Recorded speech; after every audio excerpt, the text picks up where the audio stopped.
আমি কিছু বলতে যেতেই আমার ভাগ্নে আমার কান্না শুরু করলে আমার আর বলা হলো না। আবার ওনারাও একটু পর উঠে গেলেন। অনুষ্ঠান প্রায় শেষ। একটা যৌথ নাচটি দিয়ে অনুষ্ঠানটি শেষ হবে এবং নাচবে উপস্থাপক অনু ও মিতু। বেশ ভালো নাচ করলো দুজন। নাচ শেষে অনু মাউথপিস নিয়ে বলতে লাগলেন, অত্যন্ত দুঃখের সাথে জানাচ্ছি যে আমাদের অনুষ্ঠানে আসবে আসবে পথ চেয়ে থেকেও শেষ অবধি প্রধান অতিথি আসেন নাই। আমাদের অনুষ্ঠানের উদ্দেশ্যটাই বৃথা গেল। কোনো উদ্দেশ্যই বৃথা যায়নি বলে জোরে চিৎকার দিয়ে উঠলাম। আমি ভাগ্নেকে কোলে নিয়ে স্টেজের দিকে যেতে লাগলাম। ভাগ্নেকে নিয়ে স্টেজে উঠলাম। আমাকে দেখে অনু চুপ হয়ে গেল। মিতু বলে উঠল, আরে তুমি এখানে কেন? প্রিন্সিপাল বললেন, কে আপনি? আমি আর কেউ নই, যাকে এই অনুষ্ঠানে প্রধান অতিথি করে ফোন ও চিঠিতে দাওয়াত করেছেন। আমি সেই আবির চৌধুরী। এবার মাউথপিসটা হাতে নিলাম। সামনে খেয়াল করে দেখলাম মিতুর ভাইসহ বেশ কিছু পুলিশ এই অনুষ্ঠানে উপস্থিত হয়েছেন। আমি এবার সবার উদ্দেশ্যে কিছু কথা বলতে লাগলাম। আপনারা ভাবছেন আমি এভাবে কেন এসেছি, আর আমার কোলে এটা কে, তাই তো? আসলে আমাকে কে কীভাবে দেখে তাই দেখার জন্যই এসেছি। আর এই ছেলেটি আপনারা যে কাজ করতে বা উদ্দেশ্য নিয়ে ক্লাব খুলেছেন তারই একটা অংশ। ওর বাবা থেকেও নেই, আর জন্মের 1 বছর, তবুও ওর বাবার মুখটি দেখেনি। ও এতিম, আমার ভাগ্নেও। আর মজার বিষয় হলো এই স্টেজেই ওর ফুপু ও স্টেজের সামনে দাঁড়িয়ে আছেন ওরই জন্মদাতা বাবা। সবাই ভাবছে আমি কোথা থেকে এসে এসব কি বলছি। সবাই যাতে বিষয়টা মনোযোগ সহকারে শুনে ও বিশ্বাস করে, তাই পকেট হতে 1 লাখের নগদ একটা বান্ডিল ও আরও 1 লাখের একটা চেক সই করে প্রিন্সিপাল স্যারের হাতে দিয়ে বললাম, এই ক্লাবের কাজ যত দ্রুত শুরু করে দিন। সবাই অবাক ও হাততালি দিয়ে উঠল। এবার আপনাদের উদ্দেশ্যে আমি কিছু বলতে চাই, আপনারা যদি আমায় সময় দেন। সবাই বলল, বলুন, আমরা শুনবো। আজ এখানে অনেক মেয়ে উপস্থিত আছে, তাদের উদ্দেশ্য করেও এক নিষ্ঠুর বাবার কাহিনী বলবো আপনাদের। 10 মিনিটে শুনবেন কি? সবাই শুনতে চাইলে বলতে লাগলাম, ধরুন আপনার একটা মেয়ে বেস্ট ফ্রেন্ড আছে, তার একটা বিএফ আছে যে এতটাই খারাপ যে অনেক মেয়ের সাথে সে সম্পর্কে জড়িয়ে আছে এবং রুম ডেট অবধি করেছে। আপনি সব জানেন যে আপনার বেস্ট ফ্রেন্ডটি এমন একটা ছেলের সাথে সম্পর্কে জড়িয়ে গেছে। এই মতাবস্থায় আপনি বা আপনারা কি করবেন? নিশ্চয়ই তাকে বোঝাবেন, বাধা দিবেন। তাতে যদি কাজ না হয় তাহলে কি করবেন? কেউ কেউ বলে বসলো, আমি হলে তাকে আমার বেস্ট ফ্রেন্ড থেকে রিমুভ দিয়ে বলবো, আমি চললাম বন্ধু। অনেক এই অনেক কিছু বলল। আমি সব শুনে বললাম, আমি কি করেছি শুনবেন? সবাই বলাই বললাম, একদিন সে তার বিএফের সাথে পার্কে বসে থেকে চুমাচুমি করছিল। আমি তা দেখে রাগের বশে গিয়ে দুটো চর মেরে বসি এবং সেও আমায় চর মেরেছিল। কিন্তু এই চর মারাই সে সীমাবদ্ধ থাকেনি, এমন কিছু করেছে তা হয়তো একজন বেস্ট ফ্রেন্ড হয়ে, একজন মেয়ে হয়ে অন্য একটা মেয়ের যে এতটা সর্বনাশ কেউ করতে পারে আপনারা ভাবতেও পারবেন না। সবাই বলল, কি করেছে আমরা শুনতে চাই। আচ্ছা, আমার নামে সে নারী নির্যাতনের মামলা করে বসে, ফলে আমার 1 মাস জেল খাটতে হয়। আবার আমার বোনের সংসারটিও সে ভেঙে দিয়েছে। আমার আপুর বিয়েটা ভাগ্যক্রমে তারই ভাইয়ের সাথে হয়। আমি যখন আপুর বিয়ের 4 দিনের মাথায় আপুর বাসায় বেড়াতে যাই, তখন সে রাতে আমার রুমে আসে। সে আমার অনেক কাছে আসতে চাইলে আমি না করি, তবুও সে কাছে আসতেই থাকে। তাই কোনো উপায় না পেয়ে আবারও ওই দিনের মতো ঠাস করে তাকে চর মেরে দেয়। কিন্তু সে যে চরের প্রতিশোধটা এভাবে নিবে ভাবি নাই। ও চিৎকার দিয়ে বসে এবং ওর ভাইসহ আমার আপু রুমে চলে আসে। আশা করি তারপর কি হয়েছে সব বলতে হবে না, বুঝতে পেরেছেন। আমি বাসায় আসার কয়েকদিন পর আমার আপুকেও ওর ভাই আমাদের বাসার রাস্তা মাপতে বাধ্য করেছে। আজ 1 বছর আমার আপু স্বামী বেঁচে থেকেও যেন বিধবা। আজও দেখি আমার আপু নীরবে চোখের জল ফেলে, ভাবে যে কবে তার ভালোবাসার মানুষের ভুলটা ভাঙবে, কবে এসে বলবে, আমায় ক্ষমা করো, বাসায় চলো। আপনার এটা জানলে খুশি হবেন যে সে অন্যের ঘর ভেঙে নিজে সুখী হতে পারেনি, তারও ঘর ভেঙেছে। বিয়ের কয়েকদিনের মাথায় তার স্বামীও তাকে ডিভোর্স দিয়ে দিয়েছে। আমি যেমন ভাই হয়ে নিজের আপুকে তার বর ডিভোর্স পেপার দিয়েছে বলে তাতে সই করতে বলেছি, ঠিক তেমনি তার ভাইও তার বোনের ডিভোর্স পেপার নিয়ে তাতে সই দিতে বলেছে। আমি এই থেকে এটাই বোঝাতে চেয়েছি এখানে উপস্থিত সব মেয়েদের যে বেস্ট ফ্রেন্ডকে বিএফের থেকে কখনো ছোট চোখে দেখবা না। মনে রাখবা যে তোমার বেস্ট ফ্রেন্ড সে কখনোই তোমার খারাপ চাইবে না। তুমি যদি কোনো ভুল করো তাহলে সে তোমার ভুল ধরে দেওয়ার অধিকার রাখে। তুমি যদি তার কথা না শোনো তাহলে বেস্ট ফ্রেন্ড হিসেবে তোমার ভালোর জন্য সে তোমার গায়ে হাত তোলা অবধি অধিকার রাখে। আমি চাই না আমার মতো পরবর্তীতে কারোর সাথে আর এমন কিছু হোক। এবার আসি এক বাবার কথা নিয়ে। তার পিতৃত্বর সত্যি প্রশংসা হয় না। নিজের স্ত্রীর কোনো দোষ না করা সত্ত্বেও তাকে সাজা দেওয়া, বিয়ের 7 দিনের মাথায় ডিভোর্স লেটার পাঠিয়ে দেওয়া, এটা শুধু কিছু মানুষরূপী অমানুষদের দ্বারাই সম্ভব। নিজের বোনকে এতটা ভালোবাসা উচিত নয় যে তার মিথ্যা অভিনয়টা হাজারটা সত্যকে হার মানায়, অথচ ভাই হয়ে সে অন্ধ ভালোবাসায় বোনের মিথ্যা অভিনয়টা বুঝতে না পারা। আমি না হয় ভুল করেছিলাম আমার বেস্ট ফ্রেন্ডটাকে কোনো খারাপ ছেলের হাত থেকে বাঁচাতে গিয়ে 2টো চড় মেরে। সেই সাজা তো আমি 1 মাস জেলে খেটে পেয়েছি, কিন্তু তারপরও আমার সাজা কেন এই 1 বছরের ছোট্ট নিষ্পাপ বাচ্চাটা পেয়েই যাচ্ছে? আপনারা বলতে পারেন কি? ও যখন আরেকটু বড় হয়ে ওর আম্মুকে বলবে আমার আব্বু কোথায়, ওনার নাম কি, তখন তার মা কি বলবে তাকে বলতে পারেন? আর আমি মামা আমায় যখন এসে বলবে মামা আমার আব্বু কোথায়, তখন আমি বা কি বলবো কি তোমার বাবা পুলিশ অফিসার যে তোমায় শুধু জন্মদাতার কিছু নয়, তুমি যখন জন্ম নিয়েছিলে তখন সবটা জেনেও তোমায় দেখতে আসেনি। তখন যদি সে উঠে বলে বসে মামা তুমি না হয় ভুল করেছো আর আম্মু তোমার পক্ষ নিয়ে ভুল করেছে, কিন্তু আমি কি করেছি যে আমি সাজা পাচ্ছি, বলতে পারেন? তখন মামা হয়ে আমি কি উত্তর দিব? কথাগুলো বলছিলাম, মাসুদ ভাইয়ার দিকে তাকাচ্ছিলাম। উনি অধীর আগ্রহে আমার কথাগুলো শুনে যাচ্ছিল। আপনারা জানেন কি, ওই বাবা আপনাদের মাঝে উপস্থিত রয়েছে যে কিনা বিনা দোষে তার ভালোবাসার মানুষটাকে ত্যাগ করেছে, নিজের সন্তানকে ত্যাগ করেছে। আমি নাম না বললেও অনেকেই হয়তো বুঝে গেল কে হতে পারে, তবু অনেকে বলল ওনার নামটি বলুন, একবার ওনার মুখে আমরা থুতু মারবো, ওনার বোনের গলায় জুতার মালা পরাবো। আমি হাতের আঙ্গুল তুললাম, তুলে ওই নিষ্ঠুর বাবাকে দেখাতে গিয়েও হাতের আঙ্গুলটা নামিয়ে নিলাম। কয়েক সেকেন্ডের জন্য নীরব হয়ে ভাবলাম, উনি যে ভুল বুঝে আপুকে ত্যাগ করেছেন, ওনার সেই ভুল হয়তো একদিন ভাঙবে। সেদিন ভুল ভাঙলে হয়তো উনি আবার আপুকে ওনার ঘরে ফিরিয়ে নেবেন। কিন্তু আজকে যদি আমি এভাবে সবার সামনে ওনার নামটা বলে দেই, তাহলে হয়তো সেদিন ভুল ভাঙলেও উনি আর আপুকে মেনে নেবেন না। ভুল ভেঙে আপুকে আবার ফিরিয়ে নেওয়ার যে সম্ভাবনা রয়েছে তা হয়তো আর থাকবে না। তাই হাতের আঙুলটি নামিয়ে নিয়ে বললাম, আমি আর চুপ থাকবো না, এবার আমিও আইনি ব্যবস্থা নিব। আমার ভাগ্নেকে ওর সব অধিকার হয় ফিরিয়ে দিব, নয়তো ওর বাবাকে উচিত শিক্ষা দিব। এবং তারপর থেকে আমার ভাগ্নে ওর বাবাকে জানতে চাইলে ও জানবে ওর বাবা মৃত। যাই হোক, এবার আসি মূল কথায়। আমি কখনো ভাবি নাই যে এমন একটা মহৎ উদ্দেশ্য পরিচালিত ক্লাবটিতে আমি দাওয়াত পাবো, কিছুটা সাহায্য করে এর অংশ হতে পারবো। আপনারা যত দ্রুত সম্ভব ক্লাবটি প্রতিষ্ঠা করে ফেলুন। ক্লাবের সকল দরকার ও সাহায্য সহযোগিতায় আমায় পাবে ইনশাল্লাহ। সবার আগে আমি আমার হাতটি বাড়িয়ে দিব। আমার কথা শুনে সবাই হাততালি দিয়ে উঠল। আর এই অনুষ্ঠানে আমাকে আমন্ত্রণ করাই প্রিন্সিপাল স্যারকে আন্তরিকভাবে জানাচ্ছি ধন্যবাদ। এই বলে আমি আমার বক্তব্য শেষ করছি। সবাই ভালো থাকবেন, সুস্থ থাকবেন আর কাছের মানুষগুলোকে ভালো রাখবেন। আল্লাহ হাফেজ। স্টেজ হতে নেমে গেলাম। এক স্যার এসে বলল, চলুন, আপনার জন্য হালকা কিছু নাস্তার ব্যবস্থা করেছি আমরা। ওনার সাথে অফিসের 2 তলায় গেলাম। নাস্তা শেষ করে স্যারদের সাথে কথা বলার মাঝে ড্রাইভারকে ফোন করে গাড়ি নিয়ে আসতে বললাম। 2 জন ম্যাম এসে আমার ভাগ্নেকে কোলে নিয়ে বলতে লাগলো, কি কিউট, অনেক মিষ্টি হাসি। এমন মুখের দিকে তাকিয়ে যে মনটা ভরে যায়। ওনারা আমার ভাগ্নেকে বেশ আদর করলেন। ড্রাইভার গাড়ি নিয়ে আসলে স্যারদের বিদায় জানিয়ে সালাম দিয়ে গাড়িতে এসে বসলাম। ড্রাইভারকে যেতে বললাম। কলেজ গেট হতে বের হয়ে একটু দূরে এসে দূর থেকে দেখছি অনুসহ ওর কিছু বান্ধবীরা একসাথে খাচ্ছে। ড্রাইভারকে বললাম, শুনো, ওই সামনে মেয়েগুলোর কাছাকাছি গিয়ে গাড়ি বন্ধ করে দিবা এবং আমি বলা মাত্রই কড়া কয়েকটি হর্ন বাজিয়ে বসবা। আচ্ছা স্যার। আমার কথা মতো ড্রাইভার গাড়ি বন্ধ করে দিল, কিন্তু রানিং গাড়ি শব্দ ছাড়া ওদের কাছাকাছি পৌঁছাতে আমার কথায় ড্রাইভার বসিয়ে দিল কড়া হর্ন। সব কয়টা দেখে এক লাফ মেরে ভয়ে রাস্তার পাশে নেমে গিয়েছে। এই কানা ড্রাইভার, চোখে দেখেন না নাকি, ফাজিল কোথাকার। আমি ড্রাইভারকে বললাম, কিছু বলো না, ওরা বাইরে থেকে আমাদের দেখছে না, ওরা কি করে তাই দেখবো, ব্রেক করে বসে থাকো। অনু উঠে এসে গাড়ি জানালায় হাত দিয়ে ঠকঠক করতে লাগলো। আমি জানালার কাছ নামিয়ে মুখটা বার করায় ও আমার মুখটি দেখে কিছুটা শক খেয়ে দূরে সরে গেল। ড্রাইভারকে বললাম, চলো এবার। এখন হয়তো ওর বান্ধবীরা এসে অনুকে বলবে, কে ছিল রে ফাজিল লোকটি, ওনাকে দেখে দূরে সরে আসলি যে। অনু হয়তো কিছুই বলবে না, কেননা ও হয়তো আমার নামটি মুখে নিতে চাইবে না। বাসায় চলে আসলাম। আপু এসে বলল, এই মামা ভাগ্নে কোথায় বের হয়েছিলি? খোকার বুঝি খিদে পাইনি, সে কখন খেয়েছে?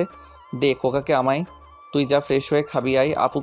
আপু আমি না খাই, খিদে পাইনি বলে রুমে চলে আসলাম। একটু শুয়ে ভাবছি, আজ তো মাসুদ ভাইয়ের সব সত্যিটা জেনে গিয়েছে। আমি ওই দিন বললে উনি হয়তো বিশ্বাস করেনি, আজকে উনি বিশ্বাস করবেন না? বাসায় গিয়ে কি মিতুকে উনি আজ প্রশ্ন করে বসবেন না? সব সত্যি কি উনি জানতে চাইবেন না? জানি না কি হবে, জানি না ভাগ্য কি লেখা রয়েছে। তবে এবার যদি উনি চুপ থাকেন এবং মিতুর কাছে উনি কিছু না জানতে চান, তাহলে এবার আমি মিতুকে ওর মুখ দিয়েই সব সত্যি কথা বলাতে বাধ্য করাবো। শুধু সময়ের অপেক্ষা। ঘুমিয়ে পড়লাম। সকালে ঘুম ভাঙলো ভাগ্নের প্যাপে কান্নায়। ভাই আমি রান্না করছি, খোকা খুব জ্বালাচ্ছে, তুই উঠে পড়, অনেক বেলা হয়ে গিয়েছে, ওকে একটু রাখ, আমি রান্নাটা সেরে ফেলি। ভাগ্নেকে আপু রেখে চলে যেতেই ওর সব কান্না শেষ। আমি এখন উঠি নাই, ও পাশে বসে থেকে খেলা করছে। এবার আমার কান ধরে আমার পিচ্চি ভাগ্নেটা টানা শুরু করে দিল। না উঠে আর পারলাম না। শুভ সকাল ভাগ্নে। ও কিছু বুঝলো না, অথচ বুড়ো মানুষের মতো দাঁতবিহীন মুখে একটা ফোকলা হাসি দিল।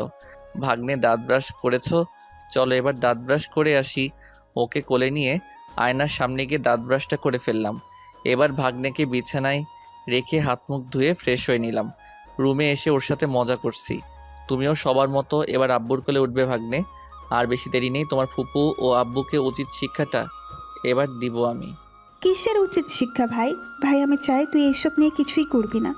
আমার ভালোবাসা সত্যি হলেও ঠিকই একদিন আমাদের দুয়ারে কড়া নাড়বেন, আমার দিব্যি রইল। ভাই তুই কিচ্ছু করবি না, কথাতে আমায় তুই কিচ্ছু করবি না। ওকে আপু, আমি কিছু করব না। লক্ষ্মী ভাই আমার বলে আপু আবার রান্নাঘরে চলে গেল। আমি বুঝি না আপু এমন কেন, যে মানুষটা তাকে এতটা কষ্ট দিয়েছে বা দিয়েই চলেছে, তার প্রতি ও এত নরম কেন? হয়তোবা এটাই একজন স্ত্রী হয়ে স্বামীর প্রতি ভালোবাসা। একদিন দুই দিন এইভাবে 3 মাস পার হয়ে গেল, অথচ মাসুদ ভাইয়ার পক্ষ থেকে কোনো সাড়া শব্দ কিছুই আসলো না। চাতক পাখির ন্যায় আমি আপু চেয়ে রইলাম কবে আসবে ওই দিনটা, তার আশায়। এরই মধ্যে আব্বু এসে একদিন বলল, আমরা এখনো কোথাও একসাথে বেড়াতে যাইনি, চলো সবাই কোথাও একসাথে একদিন ফ্যামিলি পিকনিকে যাই। আব্বুর কথা শুনে আম্মু বলল, ঠিক বলেছো তুমি, আমরা এখনো কোথাও একসাথে বেড়াতে যাইনি। আম্মু আব্বুর সাথে আমিও রাজি হয়ে গেলাম। এখন আপু রাজি হবে কি না তার পালা। আম্মু আপুকে রাজি করানোর দায়িত্বটা আমায় দিয়ে দিল। আমি আপুর রুমে প্রবেশ করে দেখি ভাগ্নে খেলা করছে আর আপু শুয়ে শুয়ে টিভি দেখছে। ভাগ্নেকে কোলে নিয়ে বলতে লাগলাম, ভাগ্নে আমরা এখনও সবাই একসাথে কোথাও বেড়াতে যাইনি, চলো এবার কোথাও বেড়াতে যাই। সেটা যদি কোনো সমুদ্র সৈকত হয় তবে বেশ মজা হবে ভাগ্নে। তোমার নানা নানি আমি রাজি। এবার তুমি রাজি তো? কবে যাওয়া হবে ভাই? যাক তাহলে ভাগ্নের ওসিলায় যাকে বোঝাতে চেয়েছি সে এবার বুঝেছে। খুব শীঘ্রই আপু, চলো না যাই, আব্বু আম্মু বলছিল। আচ্ছা যাব আমি, তুই সব আয়োজনটা সেরে ফেল। থ্যাংক ইউ আপু, অনেক খুশি হয়েছি। আমি সব আয়োজন সেরে ফেললাম এবং পরের দিনই আমরা এক সমুদ্র সৈকতে বেড়ানোর উদ্দেশ্যে পাড়ি জমালাম। ঠিক হলো আমরা 3 দিনের ট্যুর দিব। সেই মোতাবেক আমি একটা হোটেলে 3 দিন থাকার উদ্দেশ্যে ল্যাপটপে রুম বুকিং দিলাম। হোটেলে পৌঁছাতে আমাদের রাত হয়ে গেল। রাতে সবাই একসাথে বসে থেকে বেশ মজা করলাম। আব্বু আম্মু যেন গল্পে আসরটা মাতিয়ে দিল। 2টো রুম বুক দিয়েছি, তাই আব্বু আমি এক রুমে ও আরেক রুমে ভাগ্নের সহ আপু আম্মু ঘুমিয়ে পড়ল। ঘুমানোর আগে আপু সবাইকে বলে দিয়েছিল আমরা সবাই যেন সকাল সকাল ঘুম থেকে উঠে পড়ি, কেননা সমুদ্র সৈকতের সকালের সূর্য উড্ডয়ন দৃশ্যটা নাকি বেশ সুন্দর লাগে। তাই আপুর কথা মতো আমরা সবাই সকাল সকাল ঘুম থেকে উঠে পড়লাম। নাস্তা সেরে ফেলে রওনা দিলাম সমুদ্র সৈকতে। বেশ মজা হলো। দুপুর পর্যন্ত আমরা সবাই একসাথে ঘোরাঘুরি করলাম। আপু বলল, ভাই আমরা এখন রুমে ফিরে যাই, আবার বিকেলে আসবো, বিকেলে সূর্যাস্ত দেখতে। সবাই দুপুরের দিকে হোটেলে ফিরে আসলাম। দুপুরের খাবারটা খেয়ে নিয়ে একটু রেস্ট করলাম। বিকাল হয়ে গেলে আমরা সবাই আবার চলে গেলাম সমুদ্র সৈকতে। আমি ভাগ্নেকে কিছু খেলনা জিনিসপত্র কিনে দিব বলে ভাগ্নেকে নিয়ে এক দোকানে গেলাম। দোকানে গিয়ে কিছু খেলনা কিনে চলে আসতে গিয়ে পাশে একটু চোখ যেতে মনে হলো অনু ও মিতুর মতো দুইজনকেও। কী ব্যাপার, এখানে অনু মিতু কোথা থেকে আসলো? ভালো করে দেখি সত্যি ওরা দুজন। আসলে আমি পাগল না হলে এটা ভাবি নাকি? না আসার কি আছে, হয়তোবা আমাদের মতোই ওরাও এখানে ঘুরতে এসেছে। যাই হোক চলে আসলাম ভাগ্নে ও আমি সূর্যাস্ত দেখতে। সূর্যাস্ত না দেখে আমি ভাগ্নিকে আপুর কোলে দিয়ে অনু ও মিতুকে খোঁজ করতে চলে আসলাম। ওদের খোঁজ করার উদ্দেশ্যটা হলো ওদের সাথে মাসুদ ভাইয়া এসেছে কিনা তার জন্য। এত মানুষের ভিড়ে খুঁজে পেতে বেশ কষ্ট হলে ওদের তিনজনকে খুঁজে পেলাম এক খাবার হোটেলের সামনে। সম্ভবত রাতের খাবারটি খেতেই ওরা হোটেলে প্রবেশ করেছে বলে মনে হলো। তাই আমি আর এক মুহূর্ত দেরি না করে তাড়াতাড়ি এসে আব্বু আম্মুকে নিয়ে খাওয়ার জন্য ওই হোটেলে যাওয়ার উদ্দেশ্যে যেতে লাগলাম। মাত্র কয়েক মিনিটে আমরা হোটেলটিতে পৌঁছে গেলাম। আপুকে বললাম, তোরা ভিতরে গিয়ে বস, কী খাবো আমি তার অর্ডার দিয়ে আসছি ভিতরে। খাবার অর্ডার করে হোটেলের ম্যানেজারকে বললাম, আচ্ছা একটু আগে এখানে একটি ছেলে ও দুটি মেয়ে যে খেতে এসেছিল ওরা কি ভিতরেই আছে? না তো, ওনারা এইমাত্র খাবারগুলো পার্সেল করে নিয়ে চলে গেল। ও সেট বলে সামনে থাকা একটা টেবিলে থাবা মারলাম। হোটেল ম্যানেজার বলল, কি হলো স্যার? কিছু না, খাবারগুলো একটু তাড়াতাড়ি পরিবেশন করুন। ওকে স্যার, আপনি ভিতরে গিয়ে বসুন। আমি ভিতরে গিয়ে সবার সাথে বসতে আপু বলল, কি হয়েছে ভাই, তোকে এত চিন্তিত লাগছে কেন? কই কিছু না আপু। বুঝি না, আমি আপুর থেকে যেন কোনো কিছুই লুকাতে পারি না আমি। ও আমার মুখটা দেখলেই যেন সব বুঝে ফেলে। খাওয়া দাওয়া সেরে সবাই হোটেলে ফিরলাম রাত 8টার দিকে। রুমে ফিরে আমি আজ একটু তাড়াতাড়ি শুয়ে পড়লাম। সকালে ঘুম ভাঙলে উঠে পড়লাম। হোটেলের এক জানালার সামনে যেতে দেখি মাসুদ ভাইয়া গেট দিয়ে বেরিয়ে যাচ্ছে। আমি খুব তাড়াহুড়ো করে সিঁড়ি বেয়ে নামতে গিয়ে কারোর সাথে একটু ধাক্কা খেলাম। কে সেটা না দেখে সরি বলে চলে গেলাম। গেটের কাছে যেতে ততক্ষণে মাসুদ ভাই ওখান থেকে চলে গিয়েছে। খুঁজে না পেয়ে চলে আসছি। হঠাৎ মনে হলো এই হোটেলের গেট দিয়ে মাসুদ ভাইয়া বার হয়ে গেল, তার মানে তো ওই হোটেলেরই কোনো রুমে হয়তো ওনারা উঠেছেন। হোটেল ম্যানেজারকে গিয়ে বললাম, আচ্ছা এই হোটেলে গতকাল কি 2টি মেয়ে ও একটি ছেলে উঠেছে? ওদের 3 জনের বর্ণনা দিয়ে বললাম। উনি বললেন, সরি, আমি এই 2 দিন ছুটিতে ছিলাম, আজ এসেছি, তাই বলতে পারছি না। একটু আপনাদের ওয়েবসাইটটি চেক করে দেখুন না, এমন কেউ সিট বুক দিয়েছে কিনা। স্যার দেখুন, সিকিউরিটির সাথে কারো কাছে এমন তথ্য দেওয়া হোটেলের নিয়মের বহির্ভূত। আর তাছাড়া আমি এখন আচ্ছা ঠিক আছে বলে আমি রুমে চলে আসলাম। এসে জানালা দিয়ে আবার তাকিয়ে থাকলাম। অনেকক্ষণ তাকিয়ে থাকলাম মাসুদ ভাইয়া আছে কিনা বলে। অনেক সময় পার হয়ে গেলে উনি ফিরলেন না। এত বড় হোটেলে সব রুমে গিয়ে ওদের খুঁজে বের করাও সম্ভব নয়। অনেকে হয়তো বিষয়টা খারাপভাবেই নিবে। একটু পর আব্বু এসে বলল, কি হলো আবির, তুই আজ যাবি না ঘুরতে? আব্বু তোমরা যাও, আমি একটু পরে আসছি বলে আমি দাঁড়িয়ে রইলাম। সবাই বেরিয়ে গেলে আমি বিছানায় বসে ভাবতে লাগলাম, আজ আমার জন্য আপু ও মাসুদ ভাইয়ার মাঝে দূরত্বটা সৃষ্টি হয়েছে। জানি না আমি কবে এই দূরত্বটা ঠিক গুছিয়ে দুইজনকে আবার এক করতে পারবো। জানি না আপুর ভাগ্য আমাদের ভাগ্য কি লেখা রয়েছে। আমিও একটু পর চলে গেলাম সমুদ্র সৈকতে। আপুকে ফোন দিয়ে জানতে চাইলাম ওরা কোন জায়গায়। আপু জায়গার নামটি বলল। আপুর সাথে ফোনে কথা বলার সময় পাশ থেকে একটা মেয়ের কণ্ঠ ভেসে আসছিল।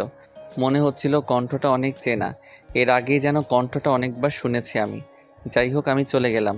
একটু দূর থেকে খেয়াল করে দেখছি সবাই গোল হয়ে বসে আছে। তবে আম্মু ও আপু ছাড়াও তৃতীয় কোনো এক মেয়েকে দেখছি যে কিনা আমার ভাগ্নিকে কোলে নিয়ে সবার মাঝখানে বসে আছে। মনে হচ্ছে বেশ গল্প জমিয়েছে, সবাইকে অনেক হাসি খুশি দেখাচ্ছে। কাছে গিয়ে দেখি মেয়েটি আর কেউ নয়, মেয়েটি হলো অনু। আমার উপস্থিতিতে অনু উঠে চলে যেতে চাইলো। আম্মু বসতে বললেও ও একটু কাজের নামে চলে গেল। অনুর সাথে আমার কথা আছে, কিন্তু এখান থেকে এভাবে অনুর পিছু নেওয়া যাবে না, কেননা এখানে আমার পরিবারের সবাই উপস্থিত রয়েছে। তাই আমি বসে পড়লাম। আম্মু আমায় বলতে লাগলো, জানিস বাবা, মেয়েটা বেশ মিষ্টি। একটা মেয়ে কত সুন্দরভাবে সাজিয়ে গুছিয়ে হেসে হেসে কথা বলে। আম্মু যখন কথাগুলো বলছিল আমি খেয়াল করে দেখি আপু ও আব্বু মুচকি মুচকি হাসছে। হাসির কারণটা বুঝলাম না। আম্মুর বলা শেষ হলে বললাম, আম্মু বাদ দাও তো, চলো এখন আমরা ঘুরবো। বলে অনেক ঘোরাঘুরি করে সন্ধ্যার দিকে সবাই রুমে ফিরলাম। একটু ফ্রেশ হয়ে বসে থেকে অফিসের এক ম্যানেজারের সাথে কথা বলছি। একটু পর আপু এসে বলল, ভাই মিশকাত আছে তোর কাছে? ম্যানেজারকে একটু পর কথা বলছি বলে ফোনটি কেটে দিলাম। কই আপু ভাগ্নে তো নেই আমার কাছে। মিসকাতকে তো আপু তুই রুমে নিয়ে গেলি। ভাই মিশকাতকে খুঁজে পাচ্ছি না কোথাও। কি বলিস আপু? 2টি রুম পুরো খোঁজাখুঁজি করেও আমার ভাগ্নিকে পেলাম না। আপু একেবারে ভেঙে পড়লো, কিছুতেই ওর কান্না থামছে না। সিঁড়ি বেয়ে আমি দৌড়ে নিচে নেমে আসলাম। হোটেল থেকে কেউ যাতে বের না হয়ে যেতে পারে তাই ম্যানেজারকে বলে হোটেলের প্রধান দরজাটি আটকে দিলাম। এত বড় হোটেল। এবার এক এক করে প্রতিটি রুম খোঁজাখুঁজি শুরু করে দিলাম। একটু পর অনু দেখছি এক রুম থেকে বেরিয়ে আসলো। এসে আপুকে বলল, কি হয়েছে, আপনারা কি খুঁজছেন? আমি অনুর কাছাকাছি এসে বলতে লাগলাম, আমার ভাগ্নেকে খুঁজে পাচ্ছি না। আর তুমি এই হোটেলে? মিতু আর ওর ভাই মাসুদ কোথায়? ওনারা তো আমার পাশের রুমেই। কই, কোন রুমে? অনু আমায় রুম দেখিয়ে দিলে আমি গিয়ে দরজায় টোকা দিতে লাগলাম। একটু পর মিতু দরজা খুললো। খেয়াল করে দেখি মিতু বিছানার উপর ওর সব জামা কাপড় ব্যাগে ভর্তি করছিল। আমি মিতুকে কিছু না বলেই ওর পুরো রুম তল্লাশি করা শুরু করে দেই। ভাগ্নে ও ওর ভাইকে না পেয়ে এবার মিতুকে বললাম, মিতু আমার ভাগ্নে কোথায়? মানে তোর ভাগ্নে কোথায় আমি কিভাবে জানবো? আবারও বলছি, আমার ভাগ্নে কোথায়? আরে আজিব তো, আমি কিভাবে জানবো তোর ভাগ্নে কোথায়? দেখ মিতু, শেষবারের মতো বলছি, এখনো সময় আছে, বল আমার ভাগ্নে কোথায়। দেখ আবির, আমি কিচ্ছু জানি না। বুঝেছি, এভাবে কাজ হবে না। বল শালি, আমার ভাগ্নে কোথায়? ভাই কি করছিস সেসব? আপু তুই সরে যা, একদম কথা বলবি না। আজকে আমার মাথায় রক্ত উঠে গিয়েছে। শালি, তোরা দুই ভাই বোন মিলে এখানে এসেছিস আমার ভাগ্নিকে চুরি করতে? আমি কিছু জানি না আবির। ঠাস, মিতুর চুলের মুঠি ধরে ঠাস করে চর বসিয়ে দিলাম। তুই জানিস না, তোর বাপ জানে। তোর ভাই কোথায় বল? ভাই জরুরি কোনো কাজে বাসায় চলে গিয়েছেন আমাকে না বলেই। বাসায় গিয়ে আমাকে ফোন দিয়েছেন এবং অনুকে না বলেই বাসায় চলে যেতে বলেছেন। মিতুকে একদম চুপ হতে বলে ওর মাসুদ ভাইয়ার ফোন নম্বরটা নিয়ে ওনাকে ফোন দিলাম। ছি ছি মাসুদ সাহেব, চোরের মতো আমার ভাগ্নিকে চুরি করে নিয়ে যেতে আপনার একটু কি লজ্জা হলো না? এই তুই কে রে? আমি আবির। অনেকক্ষণ কথা বললেও উনি অস্বীকার করলো, কিছুতেই স্বীকার করলো না যে উনি আমার ভাগ্নিকে নিয়ে গিয়েছেন। আমি এবার কিছুটা অভিনয় করে মাসুদ সাহেবকে সরি বলে ফোন কেটে দিলাম। আমি ভাগ্নিকে নিয়ে আসছি বলে আপু ও আমার পরিবারের সবাইকে বাসায় চলে যাওয়ার জন্য গাড়িতে তুলে দিলাম। মিতু আর আমি ওর বাসার সামনে এক গাড়িতে করে পৌঁছে গেলাম। মিতুকে গাড়িতে সিটের সাথে বাঁধা, ওর মুখে টেপ লাগানো। আমি মিতুকে গাড়িতে রেখে ওর বাসায় ঢুকে পড়লাম। গিয়েই মাসুদ সাহেবের পায়ের কাছে বসে পড়লাম। প্লিজ আমার ভাগ্নেকে ফিরিয়ে দিন। আপুর কাছ থেকে আমার ভাগ্নেকে আপনি আলাদা করে দিলে ও হয়তো মারাই যাবে। প্লিজ মাসুদ সাহেব, আপনি আমার ভাগ্নেকে আমার কাছে দিয়ে দিন প্লিজ। আরে আজব, আমি কেন আমার সন্তানকে চুরি করতে যাব? আমি এবার জিব্বাতে একটা আস্তে কামড় দিলাম। আমি এবার উঠে পড়লাম। মাসুদ সাহেবের হাত চেপে ধরে বললাম, ভাগ্নিকে কোথাও খুঁজে পাচ্ছি না, মাফ করবেন, আর ছবিটা রাখুন বলে আমার ভাগ্নের একটা ছবি মাসুদ সাহেবকে দিয়ে চলে আসলাম। আবার গাড়িতে চড়ে ড্রাইভারকে চালাতে বললাম। এক বন্ধুকে ফোন করে একটি হোটেলের এক রুম বুকিং দিলাম। হোটেলের সামনে গাড়ি থামিয়ে মিতুকে বললাম, তুই যদি সাবলীলভাবে আমার সাথে হোটেলে প্রবেশ না করিস তাহলে আজ এখানে তোকে একদম ফিনিশ করে দিব। মিতু আমার কথায় অনেকটা ভয় পেয়ে গেল। ওর হাতের বাঁধানো মুখের টেপ খুলে এক ব্যাগে নিলাম। মিতু ভয়ে কোনো চেঁচামেচি না করে খুবই সাবলীলভাবে আমার সাথে হোটেলে গেল। হোটেলের রুমে ঢুকে মিতুকে আবার পূর্বের ন্যায় বেঁধে বেডের সাথে রাখলাম। শালি, অনেক জ্বালিয়েছিস আমায়। আজ যদি আমার ভাগ্নিকে খুঁজে না পাই তাহলে এই হোটেলেই তোকে মেরে নদীর জলে ভাসিয়ে দিব আমি। তোর ভাইকে উচিত শিক্ষা দিব আমি। তোর এই হাতের অনেক জোর, তাই না শালি? দেখা দেখি আজ তোর হাতের কত জোর। তোর মাথায় তো অনেক বুদ্ধি। ওই দিন আমাকে মিথ্যা জালে ফাঁসিয়ে আমার বোনের সংসারটা ভেঙেছিলি। আজ দেখি তোর মাথায় কত বুদ্ধি, পালিয়ে দেখাস তুই এই হোটেল থেকে। মিতুকে খাটের সাথে বেঁধে একটু পাশে এসে বাসায় আপুর কাছে ফোন দিলাম। ফোন ধরে আপুর কান্না ভেজা কণ্ঠ ভেসে আসলো। আরে আপু, তুই কাঁদিস না, ভাগ্নের খোঁজ তো পেয়ে গিয়েছি আপু। কি বলিস ভাই, সত্যি? আপু সত্যি খোঁজ পেয়ে গিয়েছি। ভাগ্নেকে কিডন্যাপ করেছে মাসুদ ভাইয়ের ভাড়াটে করা কিছু সন্ত্রাসীরা। 5 লক্ষ টাকা ওরা মুক্তিপণ দাবি করেছে। আমি যত তাড়াতাড়ি পারি ওদের টাকা দিয়ে ভাগ্নেকে নিয়ে আসছি। আর আপু শোন, এই খবর যেন কারো কানে না যায়, নইলে ওরা ভাগ্নের ক্ষতি করবে বলেছে। আপু তুই ভাবিস না, আমি যে কোনো মূল্যে ভাগ্নেকে নিয়ে বাসায় ফিরব। রাখি আপু বলে ফোনটা কেটে দিলাম। মিথুর কাছে আসতে ও বড় বড় চোখে আমার দিকে তাকালো।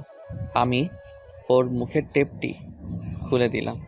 আবির, এগুলো কি? তুমি না বললে আমার ভাই তোমার ভাগ্নিকে চুরি করে নিয়ে গিয়েছে? মিসেস মিতু।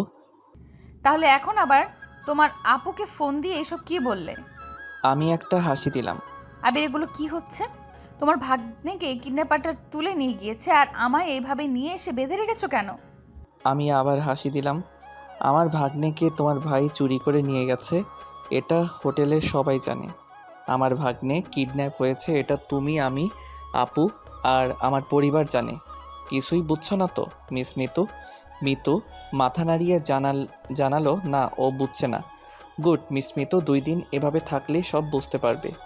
একটু পর অনু ফোন দিলে আমি মিতুর মুখে আবার টেপ লাগিয়ে দিয়ে দরজা লক করে বাইরে আসলাম। আবির মিসকাত তো কান্না করছে অনেক।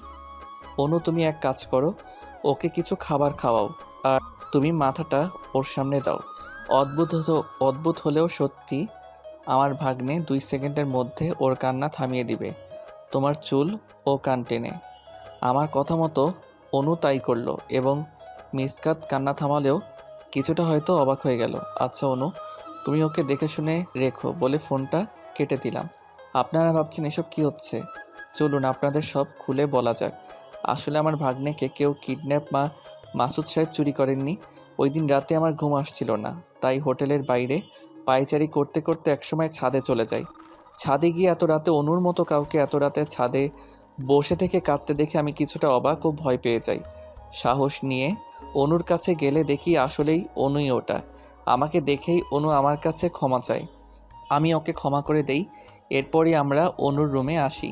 রুমে এসে মাসুদ ভাইয়ার ভুল ভাঙানো ও শিক্ষা দেওয়া, মিতুকে ওর কর্মের উপযুক্ত ফল পাওয়ানোর ব্যবস্থা করার জন্যই এই প্ল্যানটা করি। অনু ওর আব্বুকে ফোন করে কৌশলে মাসুদ সাহেবকে বাসায় নিয়ে যায়। এরপরই আমার ভাগ্নেকে অনুর রুমে রেখে আসি আর মাসুদ ভাইয়া ও আমার পরিবারের কাছে এই নাটকটা সাজাই। আমার এসবের মূল উদ্দেশ্য হলো ওদের 2 ভাই বোনকে উচিত শিক্ষা দেওয়া। মাসুদ ভাইয়া জানবে আমার ভাগ্নের সাথে ওর বোনও কিডন্যাপ হয়েছে, আর আমাকে যাতে সন্দেহ না করে এই জন্য ফোন করে এসব বলি ও ওনার বাসায় গিয়ে নাটকটা করে আসি। একদিকে নিজের বোন, অন্যদিকে সন্তান, দুজনকে হারিয়ে অবশ্যই মাসুদ ভাই কিছুটা শিক্ষা পাবে। একা হয়ে যাবেন উনি। তখনই আমি আপুকে নিয়ে আসল খেলাটি জমিয়ে দিব। আমি জানি না এই প্ল্যানে ঠিক কতটা সফল হব, তবে ওদের 2 ভাই বোনকে কতটা হেনস্থা করব তা হয়তো ওরা ভাবতেও পারবে না। বাজারে চলে আসলাম। এসে আমি কিছু খেয়ে নিলাম, সাথে করে 1 প্লেট ভাত, মরিচের গুঁড়া ও 1 বোতল পানি নিয়ে আবার হোটেলে গেলাম। রুমে ঢুকে মিতুর 1 হাত ও মুখের টেপ খুলে দিয়ে ওকে খেয়ে নিতে বললাম। মিতু ভেবেছে ওর জন্য ভালো দামি খাবার এনেছি। খাবারের প্যাকেটটি তাড়াহুড়ো করে খুলে দেখতেই ও আমার দিকে অবাক দৃষ্টিতে তাকালো। কি দেখছিস কাল নাগিনী? সবে মাত্র শুরু, আরও কত কিছু দেখবি। তুই কি ভেবেছিলি আমার এতটা ক্ষতি করে বেঁচে যাবি তুই? আমি তোকে কিছুই বলবো না, সব ভুল ভেবেছিস কাল নাগিনী, সব ভুল। আমি শুধু উপযুক্ত সময় ও সুযোগের অপেক্ষায় ছিলাম। আজ সময় ও সুযোগ দুটাই এসে গিয়েছে। এই কয়দিনে তোর জীবনটা আমি বিষিয়ে দিব। একটু পর মিতুর ফোন বেজে উঠল। ফোন রিসিভ না করে কেটে দিলাম এবং আপনার বোন ও সন্তান আমাদের কাছে বন্দি রয়েছে বলে ফোন বন্ধ করে দিলাম। মিতু খাবার না খেয়ে চোখের জল ফেলতে ফেলতে শুয়ে পড়ল। আমিও একপাশে শুয়ে পড়লাম। মাঝরাতে খচর মচর শব্দ হচ্ছে, তাই আমার ঘুম ভেঙে গেল। তাকিয়ে দেখি মিতু ওই মরিচের গুঁড়া দিয়েই ভাত মাখিয়ে খাচ্ছে। আমি আবার চোখ বুজে ভাবছি, কেন শালি খাবি না বলে এখন খাচ্ছিস কেন? মিতু খেতে থাকলো আর আমি ঘুমিয়ে পড়লাম। সকালে ঘুম থেকে উঠে দেখি মিতুর অবস্থা অনেকটা নাজেহাল, তাই ওকে এবার মুক্ত করে দিলাম। মিতু কান্না করে চলেছে। আমি ওকে কান্না থামাতে বললেও আমার কথা শুনছেই না, তাই দেখে আমি এবার মিতুকে এক ধমক বসিয়ে দিলাম। ও আমার ধমক শুনে অনেকটা ভয়ে গুটিয়ে গেল। মিসেস মিতু, এইটুকু কষ্ট পেয়ে এতটা কান্না করছো? একবার ভেবে দেখো তো আমার আপুটা ওই দিন কেমনটা কেঁদেছিল। আপু আজও আড়ালে তোমার ভাইয়ের জন্য চোখের জল ফেলে। মেনে নিতেছি যে দোষটা আমারই ছিল, কিন্তু সেই দোষে তুমি আমার আপুর সংসারটা কেন ভেঙে দিলে? আবির, আমি ওই দিন এমনটা করেছিলাম তোমার আপুর সংসার ভাঙতে নয়, তোমার উপর রাগ হয়েছিল আর ভাইয়ার হাত থেকে বাঁচতে। বাহ মিতু বাহ, আমাকে 1 মাস জেল খাটিয়েও কি তোমার আমার উপরে জমে থাকা প্রতিশোধের নেশাটা মিটে নাই যে তুমি পরবর্তীতে আবার এভাবে প্রতিশোধ নিয়েছিলে? আমার কথার উত্তর না দিয়ে মিতু চুপ করে কাঁদতেই থাকলো। মিতু, তোমাকে যেদিন অপু ডিভোর্স দিয়েছিল সেদিনও কি তুমি বুঝেছিলে না একটা মেয়েকে স্বামী ডিভোর্স করলে তার কতটা কষ্ট হয়? সেদিন কি পারতে না তোমার ভাইয়াকে সবটা খুলে বলতে? সাহস পাইনি ভাইয়াকে সব খুলে বলার। তোমার উপর প্রতিশোধ নিতে গিয়ে আমি নিজেই সেই প্রতিশোধের আগুনে জ্বলে পুড়ে গিয়েছি। তুমি আমার পিছু হাঁটা ছেড়ে দিয়েছো। ভাইয়াকে সব বলে ভাইয়াও যদি আমাকে ছেড়ে দিত তখন আমি কোথায় যেতাম? একটা লম্পটকে আমি ভালোবেসে আমি হারিয়েছি আমার মায়ের মতো ভাবির আদর, হারিয়েছি আমি তোমার মতো একজন বেস্ট ফ্রেন্ডকে। তোমার চরিত্রের দাগ লাগাতে ও ভাবির সংসারটা ভাঙতে গিয়ে আজ আমারই সংসারটা ভেঙে গিয়েছে, আমারই চরিত্রে কলঙ্কের দাগ লেগে গেছে। আজ বুঝেছি পাপ কাউকেই ক্ষমা করে না। আবির, তুমি আমাকে একটা সুযোগ দাও প্লিজ। আমি কথা দিচ্ছি আমি বাসায় ফিরে ভাইয়াকে সব কথা খুলে বলবো। এতে ভাইয়া আমাকে যা শাস্তি দিবে আমি সব শাস্তি মাথা পেতে নেব। আমাকে এই সুযোগটি দাও প্লিজ আবির। আচ্ছা ঠিক আছে মিতু, যাও ফ্রেশ হয়ে এসো, আমরা আজই বাসায় ফিরবো বলে আমিও রেডি হতে চলে গেলাম। অনুকে ফোন করে আমার বাসায় চলে আসতে বললাম। আমি আর মিতু ওর বাসার দিকে রওনা দিলাম। মিতুর বাসায় পৌঁছে গেলাম। সারা বাড়ি খুঁজেও মিতুর ভাই মাসুদ ভাইয়াকে পেলাম না। মিতুকে ওর ভাইয়াকে ফোন দিতে বললাম। মিতু মাসুদ ভাইয়াকে ফোন দিলে উনি ফোন উঠাচ্ছে না। মিতুকে রেখে আমি বাসার দিকে রওনা হয়ে গেলাম। বাসায় আসতেই আপু আমার কাছে দৌড়ে আসলো। ও ভাই, আমার বুকের মানিকটা কোথায়? তুই না বললি মিশকাতকে নিয়ে বাসায় ফিরবি? আমি কিছু বলার আগেই আপু আমাকে জড়িয়ে ধরে কান্না শুরু করে দিল। আপুকে শান্ত করে বললাম, আপু কাঁদিস না, আর কিছুক্ষণের মধ্যেই ভাগ্নেকে নিয়ে অনু বাসায় ফিরবে। ভাগ্নে অনুর হেফাজতে আছে। ভাই, তুই আমাকে মিথ্যা সান্ত্বনা দিস। আমি জানি তুই আমাকে মিথ্যা আশ্বাস দিচ্ছিস রে ভাই। সত্যি করে বল না ভাই, মিশকাতের কি হয়েছে? বুঝলাম আপুকে এভাবে বলে বিশ্বাস করানো যাবে না, তাই ফোন বের করে অনুকে ফোন দিলাম। হ্যালো অনু, মিসকাত তোমার কাছে আছে না? আপুকে একটু বলো তো। অনু, তুমি যে মিসকাতকে নিয়ে আমাদের বাসায় আসছো। ফোনটা এবার আপুকে দিলাম। অনু আপুকে সব বললেও আপু তবু যেন বিশ্বাস করলো না। তাই আমি অনু এগিয়ে নিয়ে আসছি বলে একটু এগিয়ে বাস স্ট্যান্ডের দিকে যেতে লাগলাম। রাস্তায় হঠাৎ আপুর সাথে দেখা হয়ে গেল। আবির, কেমন আছো? আছি, এই তো। তুমি কেমন আছো আপু? এই কোনো রকম আবির। তা মিতু কেমন আছে? আর তোমরা কবে বিয়ে করছো আবির? মানে অপু, এসব কি বলো তুমি? আমি সত্যিই তো বলছি, তোমরা কবে বিয়ে করছো সেটা জানতে চাইছি আর কি। দেখো আপু, আমি কেন মিতুকে বিয়ে করতে যাব? মিতু তোমায় ভালোবাসে তাই। ভালোবাসে মানে এসব কি বলছো তুমি? আমি তো কিছুই বুঝছি না। ও তাহলে শোনো আবির, ওই দিন বাসর রাতে আমি যখন মিতুর কাছে যেতে থাকি তখন ও আমাকে বাধা দেয়। আমি বাধা দেওয়ার কারণ জানতে চাইলে মিতু বলে ও তোমায় ভালোবাসে, তোমাকে ছাড়া ও কোনোদিনও কাউকে স্বামী হিসেবে মেনে নিতে পারবে না। মিতুর কথা শুনে আমার রাগ হয়, তাই জোর করেই আমি ওর কাছ থেকে স্বামীর অধিকার কেড়ে নিতে ওর কাছে যেতে থাকি। ফলে মিতু আমাকে লাথি মেরে বেড থেকে নিচে ফেলে দেয়। তখনই আমি রাগের বশে ওকে এলো পাথাড়ি পিটাতে থাকি। সারা রাত ধরে ওর উপর অত্যাচার করলেও মিতু আমাকে স্বামীর অধিকার দেয়নি, শুধু তোমায়ও ভালোবাসে বলে। এসব কি সত্যি নাকি? সত্যিই আবির। মিতু যদি আমাকে ভালোবাসে তাহলে ও কেন তোমায় বিয়ে করলো? ওর ভাইয়ের চাপে আর আমার কাছে ওর কিছু অপ্রীতিকর পিক থাকায়, যার জন্য মিতু ভয়েই আমাকে বিয়ে করতে রাজি হয়েছিল। আচ্ছা তা না হয় মানলাম, কিন্তু মাসুদ ভাইয়া কেন তোমার সাথে মিতুকে বিয়ে দিতে রাজি হলেন? কেননা মিতুর ভাই জানতে পেরে গিয়েছিল মিতু তোমাকে ভালোবাসে, তাই ওই দিন উনি আমার সাথে মিতুকে বিয়ে দিতে রাজি হয়ে গিয়েছিল। আচ্ছা আবির, এখন আমি আসি, আর দোয়া করি তোমরা সুখী হও। বলে অপু চলে গেল। আমি রাস্তার একপাশে গিয়ে দাঁড়িয়ে কিছুক্ষণের জন্য ভাবতে থাকলাম যে মাসুদ ভাইয়া একদিন মিতুকে অপুর হাত থেকে বাঁচাতে আপুকে দিয়ে অভিনয় করিয়ে নিবে, অপুকে জেলে দিয়েছিল, অথচ আবার সেই অপুর হাতেই মিতুকে তুলে দিতে ওই দিন যেন উনি একটু দ্বিধাবোধ করেননি। কারণটা হলো শুধু মিতু আমাকে ভালোবাসে বলে। আজ যেন বেশ কিছু সংকোচ বেঁধেছে আমার মনে। মিতু যদি একসময় অপুকেই ভালোবাসতো তাহলে সে কিভাবে আবার আমাকে ভালোবাসতে পারে বুঝছি না। আবার মাসুদ ভাইয়াও মিতুর সাথে এটা কেন করলো সেটাও যেন আজ অপরিষ্কার আমার কাছে। আর কি অপুর চেয়ে খারাপ ছেলে ছিলাম? আমি কি অপুর চেয়ে খারাপ ছেলে ছিলাম নাকি যে মাসুদ ভাই মিতুকে জোর করে অপুর সাথে বিয়ে দিলেন? জানি না। এসব সংকোচ কিভাবে দূর হবে আমার মন থেকে। দেখি অনুকে ফোন দিয়ে ও কত দূর আর কতক্ষণ লাগবে আসতে। ফোন বের করে অনুকে ফোন দিলাম। অনু, কোথায় তুমি, আর কতক্ষণ লাগবে আসতে? আবির, আর আধা ঘন্টার মতো লাগবে।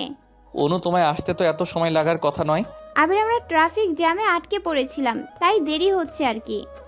ও, তা ভাগ্নে কি করছে? ও আমার কোলে ঘুমাচ্ছে, কিছুক্ষণ আগে কিছু খাওয়ালাম, এখন ঘুমাচ্ছে। আচ্ছা, তাহলে ভালো করে এসো। আমি বাস স্ট্যান্ডে আছি, বাস থেকে নেমেই ফোন দিও। আচ্ছা, বাস থেকে নেমেই তোমায় ফোন দিব বলে অনু ফোন কেটে দিল। আমি এক চায়ের দোকানের পাশে চা অর্ডার করে দাঁড়িয়ে আছি। একটু পর দোকানদার চা নিয়ে এসে আমার হাতে দিল। আমি চায়ের কাপ মুখে দিতে যাব কি অমনি কেউ কিছু একটা দিয়ে চায়ের কাপে বাড়ি বসিয়ে দিল। আমি লাফ মেরে উঠলাম। পাশে তাকাতে দেখি চল, 1 মাস জেল খেটে তোর শিক্ষা হয়নি দেখছি, এবার তোর সারা জীবন জেলেই কাটবে। বলে আমি কিছু বলার আগেই মিতুর ভাই আমাকে হাতে হাতকড়া পরিয়ে দিল। মানে আমি কি করেছি আর আমার অপরাধী বা কি? তোর অপরাধ কি তা থানায় গেলেই জানতে পারবি। না, আপনি তো বিনা দোষে আমাকে থানায় নিয়ে যেতে পারেন না। আগে আমাকে কোন অপরাধে থানায় নিয়ে যাবেন সেটা বলুন, নইলে কি করবি? বলে উনি আমার শার্টের কলার ধরে টানতে শুরু করে দিল। আমাকে জিপে উঠিয়ে নিয়ে থানায় নিয়ে গেল। জেলের ভিতর ঢুকিয়ে দিয়ে উনি একজন অফিসারকে বলল, এর নামে চার্জশিট তৈরি করুন। ওই পুলিশ অফিসার আমার অপরাধ বা কারণ জানতে চাইলে উনি বললেন, কিডন্যাপ? একজন মেয়েকে কিডন্যাপ ও তার উপর রাতভর অত্যাচারের জন্য ওর উপর নারী নির্যাতনের দায়ে চার্জশিট তৈরি করুন। কালকেই ওরে কোর্টে চালান করে দেওয়া হবে। নারী নির্যাতন মানে? আমি কাকে কিডন্যাপ ও নির্যাতন করেছি? জিউ, আর একটা কথাও যদি মুখ থেকে বার করিস তাহলে তোকে এইখানেই মেরে পুঁতে ফেলবো। তোর ভাগ্য ভালো, তাই এখনো তোর ওপর হাত উঠায়নি। জানিস না কাকে কিডন্যাপ করেছিস তুই? তার মানে মিতু আবারও আমাকে এভাবে ফাঁসিয়ে দিল। আসলে মিতুকে এভাবে বিশ্বাস করাটা আমার মোটেও ঠিক হয়নি। 1 ঘন্টা না যেতেই মিতু সহ আমার আপু, আব্বু ও অনু আসলো। ভাইয়া, আবিরকে ছেড়ে দাও। কি বলিস? বোনও না তোকে? ভাইয়া, অনেক হয়েছে, আর না। আমি যা বলেছি সব মিথ্যা। আবির আমায় কিডন্যাপ করেনি, তাই তুমি ওকে ছেড়ে দাও প্লিজ। মিতুর কোথায়? ওর ভাইয়া আমাকে ছেড়ে দিল। আমি জেল থেকে বের হয়ে মিতুকে বললাম, আশা করি বাকিটুকু তোমার ভাইয়াকে বলে দিবা। আমরা সবাই তোমার ভাইয়ার আশায় পথ চেয়ে থাকবো। আমরা সবাই বাসায় চলে আসলাম। আপু মিসকাতকে পেয়ে অনেক খুশি। অনুকে সবাই যেন পারছে না মাথায় তুলে আদর করতে। আমার সৎমা তো বলেই বসলো, এমন একটা লক্ষ্মী মেয়ে আবিরের বউ হবে। অনেক মিষ্টি তুমি। আমি চেয়ে চেয়ে শুধু অনেক দেখছি। অনু যেন লজ্জায় লাল করে ফেলেছে ওর মুখটি। অনু এবার বলল, আমি আসি এবার। আপু আমায় অনুকে এগিয়ে দিয়ে আসতে বলল। আমি অনুকে এগিয়ে দিতেই ওর সাথে সাথে যাচ্ছি। দুজনেই চুপচাপ হেঁটে চলেছি। আজ আমার অনেক ইচ্ছেই হচ্ছে অনুকে কিছু বলার, কিন্তু কথাগুলো পেটে আসলেও যেন মুখ দিয়ে আর বার হচ্ছে না। অনুর বাসার কাছাকাছি চলে এসেছি, আর মাত্র 1 মিনিটের রাস্তা। এবার বুকে সাহস করে বলেই দিলাম অনুকে, অনু, একটা কথা বলার ছিল তোমায়। বলো কি কথা? অনু, আসলে আমি আমার মনকে যতবারই প্রশ্ন করেছি সে উত্তর দিয়েছে তোমার মনটাকে সে গ্রহণ করতে চায়। আমার কথা শুনে অনু দাঁড়িয়ে গেল। আমিও কিছুটা ভয় পেয়ে গেলাম। অনু কিছুটা রোমান্টিক ভাব নিয়ে বলল, দেখো আবির, আমি ওসব শুনতে চাই না। এক কথায় আমি সোজা ওই 3টা শব্দ শুনতে চাই, বলবে কি? আমি তোমাকে ভালোবাসি অনু। আমিও তোমাকে ভালোবাসি আবির। 2 মিনিটের জন্য আমার আর অনুর চোখের ভাষায় কিছুটা কথা চলল। যদি ভালোই বাসো তাহলে ওই দিন 2টা চর মারায় এভাবে হারিয়ে গিয়েছিলে কেন অনু? কই হারিয়ে যাব কেন? শুধু বুক ভরা বিশ্বাস ও আকাশ ছোঁয়া ভালোবাসা নিয়ে তোমার পথ চেয়ে বসেছিলাম।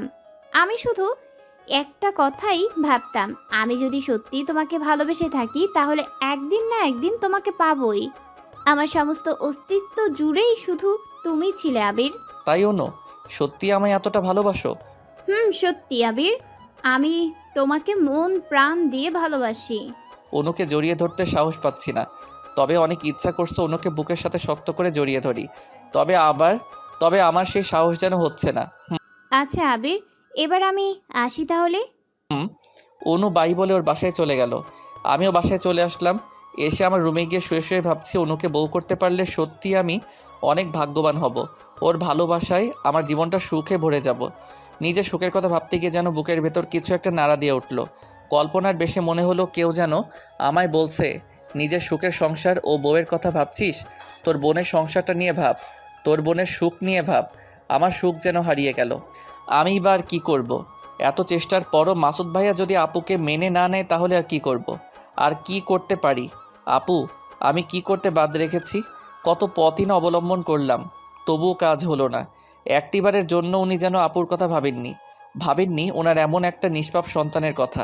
তবে আমার মনে হয় মিতু এবার সব কথা মাসুদ ভাইয়াকে খুলে বলবেন। উনি এবার আসবেন আমার আপুকে নিতে। আমার ভাগ্নেকে নিজের সন্তান পরিচয় দিয়ে উনি কোলে তুলে নেবেন। একটু পর অনু ফোন দিল। এই বাবু কি করছো? বাবু মানে বাবুকে অনু? আরে তোমাকে আদর করে বাবু নাম বলে ডাকলাম আর কি। আমি হাসবো না কাঁদবো বুঝছি না। বাবু বলে বিএফকে কেউ ডাকে নাকি? বাবু বলে তো নিজের সন্তানকে বলে ডাকে। হায় রে যুগ, হায় রে ভালোবাসা। এই বাবু কি হলো, তোমার কথা বলছো না কেন তুমি? অনু দেখো, এসব ভাষায় আমায় ডাকবা না তো, এটা শুনতে আমার ভালো লাগছে না। আমাকে আর বাবু বলে ডাকবা না তুমি। আচ্ছা আচ্ছা ঠিক আছে, তুমি তাই বলে রাগ করো না। আমি আর পরবর্তীতে তোমায় বাবু বলে ডাকবো না, কেমন? ধন্যবাদ। অনুর সাথে আমার কিছুক্ষণ কথা চলল। রাতে সবার সাথে খাবার খেতে বসলাম। খাওয়া শেষ হলে ভাগ্নের সাথে একটু মজা করলাম। একটু পর রুমে এসে ঘুমিয়ে পড়লাম। সকালে ঘুম থেকে উঠে ফ্রেশ হয়ে নিয়ে হালকা নাস্তা করে অফিসে গেলাম। সারাদিনে অফিসে থাকা অবস্থায় অনু যে কতবার আমাকে ফোন করলো তার হিসাব নেই। বাসায় ফিরে অনুকে ফোন করতেও আমাকে কিছু কথা শোনালো। একে তো সারাদিন অফিসে থাকা, আবার বাসায় না আসতেই জিএফের বকা। ফোন কেটে দিয়ে আমি ফোনটা বন্ধ করে রেখে দিলাম। আপুর রুমে গিয়ে দেখি ভাগ্নে বসে থেকে খেলা করছে। ওকে কোলে তুলে নিলাম। ভাই কখন ফিরলি? এই তো আপু এখনই। ও যা ফ্রেশ হয়ে আয়, আমি খাবার বাড়ছি। আম্মু কোথায় রে আপু? এইমাত্র রান্না সেরে রুমে গিয়েছে মনে হয়। আচ্ছা আপু, তুই তাহলে খাবার বাড়তে থাক, আমি একটু আম্মুর কাছ থেকে আসছি। আচ্ছা ভাই, আসলে এই কয়েকটা দিন আম্মুকে আমি সময় দেইনি, ঠিক মতো ওনার সাথে কথা হয়নি। মনটা কেমন যেন করছিল, তাই আজ ওনার রুমে গেলাম। কিন্তু রুমে গিয়েই একটা বোকার পরিচয় দিলাম, যাতে মনে হয় উনি কিছুটা কষ্ট পেল। আসবো আম্মু? উনি কিছু না বলে আমার দিকে অবাক দৃষ্টিতে তাকিয়ে বলল, বাবা, তোর মায়ের ঘরে আসতে পারমিশন লাগবে তোর? না মানে আসলে আম্মু তোমার সাথে বেশি সময় কথাই হয় না, তাই আসলাম গল্প করতে। অফিস থেকে কখন এসেছিস? খাওয়া দাওয়া হয়েছে? এখনই আম্মু। আপু খাবার বাড়ছেন, খাবো একটু পরেই। চল আগে খাবি, তারপর গল্প করব। আম্মুর সাথে খাবার টেবিলে চলে গেলাম। সবাই মিলে খাওয়া দাওয়া সারলাম। খাওয়া শেষ হলে সবাই বসলাম গল্প করতে। গল্প করা শেষ হলে আমি আমার রুমে আসলাম। ফোনটা অন করতে দেখি অনু 25টি মেসেজ করেছে, শুধু সরি সরি। অনুকে ফোন দিয়ে বেশ কিছুক্ষণ কথা বলে ঘুমিয়ে পড়লাম। সকালে ঘুম থেকে উঠে ওয়াশরুমে গিয়ে আমি ফ্রেশ হচ্ছি। আম্মু আমাকে ডাক দিয়ে বলল, দেখ তো আবির, বাইরে কে এসেছে, দরজা খুলে দে। আমি গিয়ে দরজাটি খুলতে আমার চোখ আকাশে উঠল।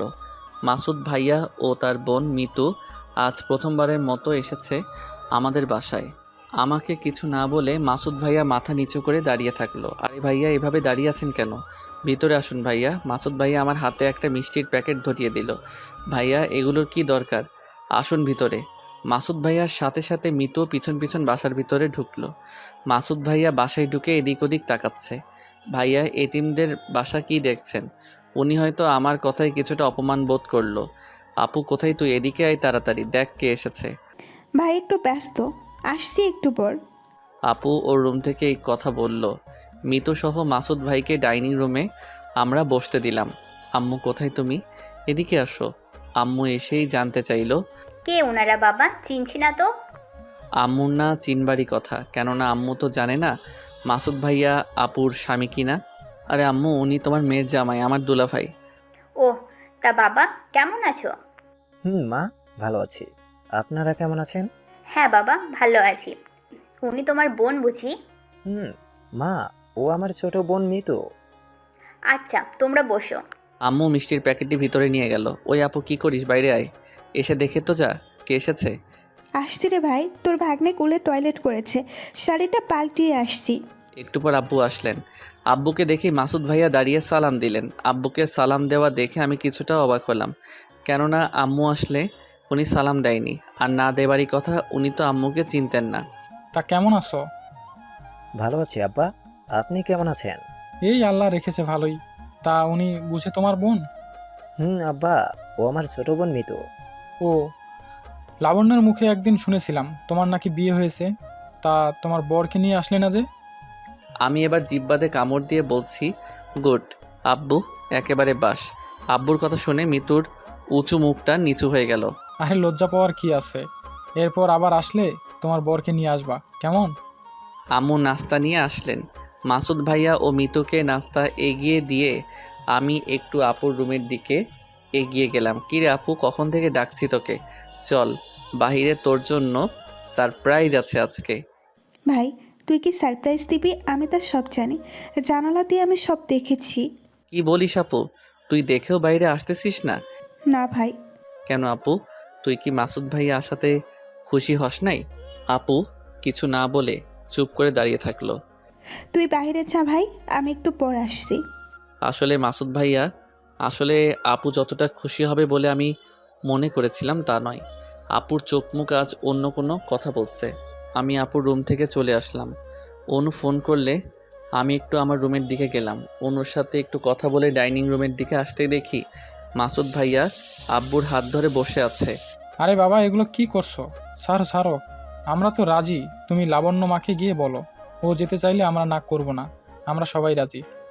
আব্বু আমাকে ইশারা করে আপুকে ডাকতে বলল।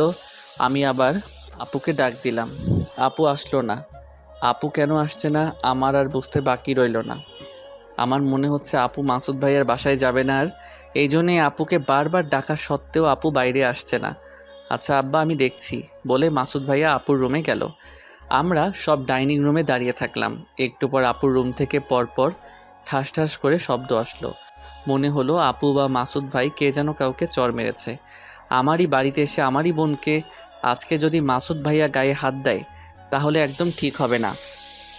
আজকে উনার কিছু না বলি, আব্বু আমাকে আটকাতে চাইলেও আমি দৌড়ে আপুর রুমে গেলাম। গিয়ে দেখি যা ভেবেছি তার উল্টো।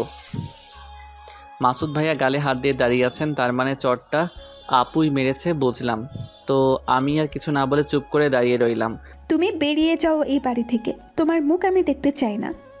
মাসুদ ভাইয়া আপুকে কিছু না বলে আমার দিকে চাইলো। আপু এগুলো কি বলছিস? আর তুই ভাইয়াকে চর। ভাই তুই এখানে আশা করি কথা বলবি না, যার যা প্রাপ্য আমি সেটাই তাকে বুঝিয়ে দিয়েছি। ওনাকে বল এক্ষুনি চলে যেতে। আব্বু আম্মু আপুকে বোঝাতে চাইলেও আপু কারো কথা শুনলো না। আজকে আপুকে দেখে আমি কিছুটা ভয় পেয়ে গেলাম, কেননা ওর এমন রাগ আমি কোনো দিনও দেখি নাই। সবার শেষে মিতু আসলো। ভাবি, ভাইয়ার কোনো দোষ নেই, সব দোষ আমার। ভাবি তুমি ভাইয়াকে সাজা দিও না, আমাকে দাও, আমার পাপের সাজা আমাকে দাও প্লিজ।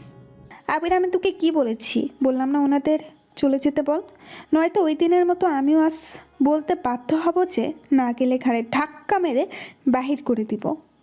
এবার মাসুদ ভাইয়া ও মিতু আর অপেক্ষা না করে চোখে জল মুছতে মুছতে বাড়ি থেকে বেরিয়ে গেলেন। আব্বু ও আম্মু ওদের পিছু পিছু গেল। আপু এটা তুই কি করলি আপু? ওনাদের এইভাবে অপমান না করলেও পারতি আপু। কেন ভাই, ওই দিনের কথা কি তুই ভুলে গিয়েছিস? ওই দিন তোকে আমাকে কত অপমান করেছিলেন উনি, মনে নেই তোর? ওনার পা অব্দি ধরেছিলাম, তার বিনিময়ে কি পেয়েছিলাম ভাই? কপালে লাথি ছুটেছিল, ভুলে গেছিস সব ভাই? তুই ভুলে গেলেও আমি ভুলি নাই রে ভাই। না আপু, আমি কিছুই বলি নাই, তবে ওনারা তো সব পাপের সাজা পেয়েছেন। মিতু তো কম কষ্ট পায়নি। তোর উচিত ছিল ওনার বাসায় না গেলেও ওনাকে ভালোভাবে বলা। এরপর কি উনি আর আমাদের বাসায় আসবেন? আমার তো মনে হয় না আপু উনি আর আসবেন। আসবে না মানে? ও ঠিকই আসবে ভাই, ওর চোখের ভাষা এতদিন যা বলতো আজ তার উল্টোটা বলছে। ও ঠিকই আসবে আবার, তুই দেখে নিস। আচ্ছা আপু, তাই যেন হয়। ভাগ্নেকে নিয়ে আপুর রুম থেকে আমি চলে আসলাম। ভাগ্নেকে আমার বেডে বসে দিয়ে বলছি, তোমার আব্বুকে আজকে দেখলে ভাগ্নে? তুমি বড় হতভাগা ভাগ্নে, তোমার আব্বুকে এত কাছে পেয়েও আজকে ওনার কোলে চড়তে পারলে না। মনে মনে বলছি, আপু যা করেছে বেশ করেছে। আজ মাসুদ ভাইয়া উচিত শিক্ষা পেয়েছে। এই অপমান সহ্য করে উনি যদি আবার আপুকে নিতে আসেন তবেই বুঝবো উনি আপুকে সত্যি এখনও ভালোবাসেন। একটু পর আবার অনু আমাকে ফোন করলো। ওই কি করছো? অনু, তোমার সাথে রাতে কথা হবে, এখন একটু খারাপ লাগছে। খারাপ লাগছে কেন আবির? কি হয়েছে তোমার? আরে কিছু না, রাখো তো তুমি। ওই বলো প্লিজ, কি হয়েছে? আরে মাসুদ ভাইয়া আপুকে নিতে এসেছিলেন, কিন্তু আপু উনাকে অপমান করে তাড়িয়ে দিয়েছেন। ও আচ্ছা, বুঝলাম। এখন রাখো তুমি, রাতে কথা হবে। ফোন কেটে দিলাম। একটু পর দেখি আপুর রুম থেকে কান্নার শব্দ ভেসে আসছে। ভাগ্নেকে কোলে নিয়ে আপুর রুমে গিয়ে দেখি আপু কাঁদছে। আপু কি হয়েছে তোর, কাঁদছিস কেন তুই? ভাই আজকে ওনাকে আমি এই হাত দিয়ে মারলাম, আমি এ কি করলাম ভাই? আপু কাঁদিস না তো তুই, উনি আবার আসবেন দেখিস। আপু কান্না থামালে ভাগ্নেকে আপুর কোলে দিয়ে আমি রুমে চলে আসলাম। একটু পর ফোনটা বেজে উঠলো। ফোন হাতে নিয়ে দেখি মাসুদ ভাইয়া ফোন করেছেন। আমি ফোন ধরে কিছুক্ষণ কথা বললাম। উনি এবার জানতে চাইলো আপু কি করছেন। তোমার আপুকে ফোনটি দাও। আচ্ছা ভাইয়া ঠিক আছে। আমি আপুর কাছে ফোন নিয়ে গিয়ে বললাম, নে আপু, ভাইয়া ফোন করেছেন। আপুকে ফোন দিয়ে আমি রুমে চলে আসলাম। একটু পর আপু এসে আমায় ফোনটি দিয়ে গেল। আপুকে দেখে বুঝলাম ও এখন একটু খুশি। পরের দিন সকালে অনুর ফোনে আমার ঘুম ভাঙলো। হ্যালো আবির, বলো অনু। আজকে কি তুমি ফ্রি আছো? কেন? ফ্রি থাকলে চলো না, আজকে একটু দুজনে একসাথে ঘুরতে যাই কোথাও আবির। অফিস আছে, বিকাল টাইমে ফ্রি হব। আচ্ছা তাহলে আমরা আজকে বিকালেই ঘুরতে যাব। ঠিক আছে বলে অনুর সাথে একটু কথা বলে ফোনটি রেখে দিলাম। ফ্রেশ হয়ে সকালে নাস্তা সেরে নিলাম। অফিস যাওয়ার জন্য বের হতে আপু এসে বলল, ভাই চল, আমিও একটু বাইরে যাব কিছু কেনাকাটা করতে, আমায় ড্রপ করে দিস। আচ্ছা আপু। আপুকে এক শপিং মলের সামনে নামিয়ে দিয়ে আমি অফিসে চলে গেলাম। একটু কাজে ব্যস্ত আছি, এমন সময় ফোনটি বেজে উঠল। ফোন হাতে নিয়ে দেখি রং নম্বর, তাই ফোনটি কেটে দিলাম। পরপর 3বার ফোন কেটে দিলেও আবার ফোন আসলো, তাই এবার রিসিভ করলাম। হ্যালো, কে বলছেন? শালাবাবু, আমি তোমার দুলাভাই মাসুদ। ও আচ্ছা, কেমন আছেন দুলাভাই? নেটওয়ার্কের সমস্যার কারণে ফোনটি কেটে গেল। একটা বিষয় বুঝছি না আমি, মাসুদ ভাইয়া প্রতিনিয়ত নতুন নতুন নম্বর দিয়ে কেন আমায় ফোন করছেন? এমন না তো বিষয়টা যে উনি এক নম্বর থেকে ফোন দিলে বারবার আমি তা রিসিভ করব না। উনি আবার ফোন করলে আমি ফোনটি ধরলাম। একটু কথা বলতেই উনি বললেন, আবির, তোমার আপুকে বলো না আমার সাথে একটু কথা বলতে। আমি ওর সাথে শপিং মলেই আছি, তোমার আপু আমাকে পাত্তাই দিচ্ছে না। ভাইয়া আপুকে যদি এখন আমি ফোন করে আপনার সাথে কথা বলতে বলি, তাহলে সেদিন আপনাকে যেভাবে চট দিয়েছিল আজ বাসায় ফিরলে আমাকেও দিবে। আপু এখন অনেক পরিবর্তন হয়েছে, আমি আপনাদের ভিতরে নাই দুলাভাই। আচ্ছা শালাবাবু ঠিক আছে বলে মাসুদ ভাইয়া ফোন রেখে দিলেন। যাক, তাহলে এবার মাসুদ ভাইয়ার সব ভুল ভালোভাবে ভেঙে গিয়েছে। নয়তো এইভাবে চর ও অপমানিত হয়েও কি আবার আপুর পিছনে লাগে নাকি? দেখি আপুকে একটু ফোন দিয়ে আপু কি করছে। হ্যালো আপু, ভাই বল। এখন কোথায় আপু? এই তো ভাই শপিং করছি, শপিং প্রায় শেষের দিকে। ভাই একটু লাইনে থাক। কি হয়েছে এখানে? আপু ফোন না কাটাতে আমি সব শুনতে পাচ্ছি। ম্যাম, এই মানুষটি সেই কখন থেকে আপনাকে ফলো করছে। এই মানুষটা মনে হয় চোর টোর হবে, তাই আমরা সিসিটিভি দেখে ওনাকে আটকিয়েছি। আসলে আপনারা যা ভাবছেন উনি তা নন, উনি হলেন পুলিশ অফিসার, আমার রিলেটিভ উনি। ও সরি স্যার, আর সরি ম্যাম। আচ্ছা ঠিক আছে, আপনারা এখন যান। ধন্যবাদ লাবণ্য। আমি আসলে দেখুন, দয়া করে আপনি আমার পিছু নেবেন না। যে সম্পর্ক শেষ হয়ে গিয়েছে আমি আর তা চোরা লাগাতে চাই না। আপনি আমার সামনে না আসলে আমি খুশি হব। ভাই বল। আসলে আপনারা যা ভাবছেন উনি তা নন। উনি হলেন পুলিশ অফিসার, আমার রিলেটিভ উনি। আমি আপুকে কিছু না বলে ফোনটা কেটে দিলাম, কেননা আপুকে আমি যা বলতে চেয়েছিলাম তা বলার এখন আর দরকার নেই। অফিসের কাজ শেষ হলে বিকালে বাসায় ফিরলাম। বাসায় ফিরে ফ্রেশ হতে অনু ফোন করে বলল, কখন আসবে তুমি? এই তো ফ্রেশ হয়েছি, এখন একটু খেয়েই বার হব। খেও না, আমি তোমার জন্য কিছু রান্না করেছি। আচ্ছা অনু, আমি আসছি তাহলে। অনুর সাথে এক হোটেলে প্রবেশ করলাম। 2টি কফি অর্ডার করে দুজনে খেলাম। অনু এবার ওর রান্না করা খাবারগুলো বাইর করলো। ও আমাকে খাইয়ে দিতে চাইলে আমি না বললাম। এসব কি বলছো? আমি কি বাবু যে অনু তুমি আমাকে খাইয়ে দিবা? তুমি না কিছু বোঝো না আবির। মানে আমি আবার কি বুঝি না? এখানে কত মানুষ, তুমি কি দেখছো না অনু? তুমি আমাকে খাইয়ে দিলে সবাই কি ভাববে? এখন ঝগড়া বাদ দিয়ে খাও তো আবির। ও আমি তোমার সাথে ঝগড়া করছি অনু? না, আমি ঝগড়া করেছি। বলে অনু খাবারগুলো হাত দিয়ে ফেলে দিয়ে উঠে চলে গেল। আমি ফিরাতে চাইলেও ও থামলো না। অনু হঠাৎ এমন রেগে গেল কেন বুঝলাম না।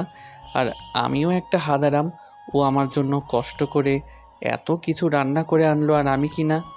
ওয়েটারকে ডাক দিয়ে বিল দিলাম। ওয়েটার বিল নিয়ে টেবিলের নিচে তাকালো। বুঝলাম এগুলো পরিষ্কারের জন্য ও অতিরিক্ত কিছু টাকা চাইছে, তাই ওয়েটারকে কিছু টাকা দিয়ে উঠে আসতেই পিছন থেকে আবির বলে কেউ ডাক দিল। পিছনে ফিরে দেখে অপু বসে আছে। আমি এগিয়ে গিয়ে বললাম, বলো আপু। সবই তো দূর থেকে দেখলাম আবির। তা অনুর সাথে কি তোমার চক্কর চলছে নাকি? চলছে। হঠাৎ এই প্রশ্ন? না, এমনি মেতুকে ছেড়ে অনুকে নিয়ে পড়লে তাই আর কি। শুনো অপু, মিতুকে ছেড়ে মানে মিতুকে কি আমি ভালোবাসি নাকি যে ওকে ছাড়বো আমি? আর মিতু তোমার বিয়ে করা বউ, সো এমন সেকেন্ড হ্যান্ড আমার কেউ হতে পারে না, বুঝেছো? পরবর্তীতে কথাবার্তা একটু সাবধানে বলবা, ঠিক আছে? আরে আবির, তুমি রাগ করছো কেন? অপু, আমি আর কিছু না বলে বাসায় চলে আসার জন্য বেরিয়ে আসতে দেখি অনু আমার জন্য দাঁড়িয়ে আছে। আমি অনুকে দেখেও না দেখার ভান করে পাশ দিয়ে যেতে ও আমাকে পিছন থেকে এসে জড়িয়ে ধরলো। Sorry sorry sorry Abir, please আর এমন করব না আমি। আচ্ছা ঠিক আছে, এখন ছাড়ো, আমায় মানুষ দেখছে সব। অনু আমাকে ছেড়ে দিল। তুমি না পুরাই আনরোম্যান্টিক আবির। আমি আনরোমান্টিকই। তোমার সমস্যা কোনো? সমস্যা কেন হবে? আর শুধু শুধু রাগ করছো কেন? সরি বলেছি তো। আচ্ছা চলো এবার বাসার দিকে যাই। একটা রিক্সাতে অনু আমি উঠলাম। গল্প করতে করতে ওর বাসার সামনে আসলে অনুকে নামিয়ে দিয়ে আমি বাসায় চলে আসলাম। বাসায় ঢুকতে মিতুকে দেখে আব্বু আম্মুর সাথে ডাইনিং রুমে বসে গল্প করছে। মিতুর কোলে আমার ভাগ্নে। আমাকে দেখে মিতু ওর মুখটি নিচে নামিয়ে নিল। আম্মু, মাসুদ ভাইয়া এসেছেন নাকি? বাবা, উনি লাবণ্যের রুমে। ও, তা কখন এসেছেন আম্মু? ওনাদের আসা তো অনেকক্ষণই হলো বাবা। ও, খাওয়া দাওয়া হয়েছে আম্মু? না, হয়নি, সবাই একসাথে খাবো বলে বসে আছি। হঠাৎ আপু আর মাসুদ ভাইয়াকে একসাথে রুম থেকে বের হতে দেখে আমার মনে হলো তার মানে আপু মাসুদ ভাইয়াকে মেনে নিয়েছেন। আমি রুমে ফ্রেশ হতে চলে গেলাম। ফ্রেশ হয়ে এসে দেখি সবাই খাবার টেবিলে বসে আছে। আমিও গিয়ে সবার সাথে খেতে বসলাম। খেয়াল করে দেখি আপু আর মাসুদ ভাইয়া খাওয়া বাদ দিয়ে চোখের ভাষায় কথা বলছে। কি দুলা ভাই, খাবার ঠান্ডা হয়ে যাচ্ছে তো খেয়ে নিন। আমার কথা শুনে মাসুদ ভাইয়া একটু লজ্জা পেয়ে গিয়ে বললেন, ও হ্যাঁ শালাবাবু। সবার খাওয়া শেষ হয়ে গেল। আমি ভাগ্নেকে নিয়ে মজা করছি, এমন সময় আপু এসে বলল, ভাই, উনি তো আমায় নিতে এসেছেন, আমি যাব কি? আপু অবশ্যই যাবি তুই, কেননা মাসুদ ভাইয়া এখন ওনার সব ভুল বুঝতে পেরেছেন। আচ্ছা ভাই, আমি তাহলে রেডি হই। আপু যা, তুই রেডি হ। আপু রেডি হয়ে গেল। মাসুদ ভাইয়া ও আপু গাড়িতে বসে আছে। মিতুর আসতে দেরি হচ্ছে দেখে আপু আমাকে বলল, দেখ তো ভাই, মিতু কোথায়? আচ্ছা আপু। আমি বাড়ির ভিতরে এসে দেখি মিতু আমার রুমে। আমি দরজায় দাঁড়িয়ে মিতুকে বললাম, মিতু তোমার জন্য সবাই অপেক্ষা করছে, বাইরে চলো। মিতু আমার কথা শুনে আমার দিকে ঘুরে তাকালো। সরি আবির, আমাকে তুমি ক্ষমা করে দাও। আমি অনেক পাপ করেছি তোমার সাথে। আরে কিসের পাপ, আমি তোমাকে ক্ষমা করে দিয়েছি তো। এখন চলো। ভাইয়া ও আপু গাড়িতে বসে আছে। মিতু আমার পাশ দিয়ে বেরিয়ে গিয়ে আবার হঠাৎ থেমে গেল। পিছন ফিরে এসে আমাকে জড়িয়ে ধরলো। আরে আরে মিতু, এসব কি করছো? মিতু ছাড়ো বলছি আমায়। আবির, আমি বাসায় যেতে চাই না, প্লিজ তোমার বুকে আমায় একটু জায়গা দাও। আমি ভুল মানুষের পেছনে ছুটতে ছুটতে এখন বুঝেছি আসলে প্রকৃত ভালোবাসাটা কাকে বলে। আমাকে ক্ষমা করে দিয়ে তোমার আপন করে নাও প্লিজ আবির। ছি মিতু, এসব কি বলছো তুমি? আর আমাকে ছাড়বে কি? সবাই এসে দেখে ফেললে আজকে আবার উল্টাপাল্টা কিছু বুঝে বসবে। ছাড়ো বলছি। মিতু আমাকে ছেড়ে দিয়ে বলল, আবির, তোমাকে আমি ভালোবাসি, তোমাকে পাওয়ার জন্য, আমির হক নষ্ট না করার জন্য। ওই দিন অপুকে বিয়ে করে বাসর রাতেও আমাকে স্পর্শ করতে দেইনি। আমার জীবনের শুধু এখন দুইটাই লক্ষ্য, এক তোমার বউ হওয়া আর নয়তো মরে যাওয়া। দেখো মিতু, পাগলামি করো না। মাথা দেখে সব ভূত ঝেড়ে ফেলো। আমি যা বলছি তাই করব। মিতু চোখে জল নিয়ে চলে গেল।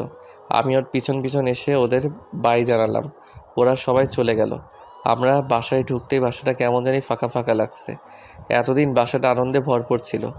মা ভাগ্নেকে নিয়ে সারাক্ষণ মজা করতো, বাসায় কত চিল্লাচিল্লি হতো। আর আর আজকে যেন বাসাটি নীরবতায় রূপ নিল। আমি রুমে চলে গেলাম। মতু আমাকে পাওয়ার জন্য আবার উল্টোপাল্টা কিছু করে বসবে না তো? ও আবার আপুর সংসারে ঝামেলা পাকিয়ে দিবে না তো? এসব ভাবতে ভাবতে আমার খুব টেনশন হতে লাগলো। আমি একটু শুয়ে পড়লাম। একটু পর অনু ফোন দিল। একটু কথা না বলে আমি অনুকে ফোনটি কেটে দিতে বললাম। অনু ফোন কাটলে আমি ভাবছি মৃত্যুর বিষয়টা অনুকে কি বলবো আমি নাকি বলবো না বুঝছি না। একবার ভাবলাম মৃত্যুর বিষয়টা অনুকে না বলে ভাইয়াকে বলে দেখি, কিন্তু আবার ভাবলাম আজকে সবেমাত্র আপুকে মাসুদ ভাই ওনার বাসায় নিয়ে গিয়েছেন, এখনই আবার এসব কথা বলা কি ঠিক হবে? না থাক, মাসুদ ভাইয়াকে বলা যাবে না। কি করব কিছুই বুঝছি না। এমন সময় অনু আবার ফোন করলো। অনু বলো। আচ্ছা আবির, তোমার কি কিছু হয়েছে?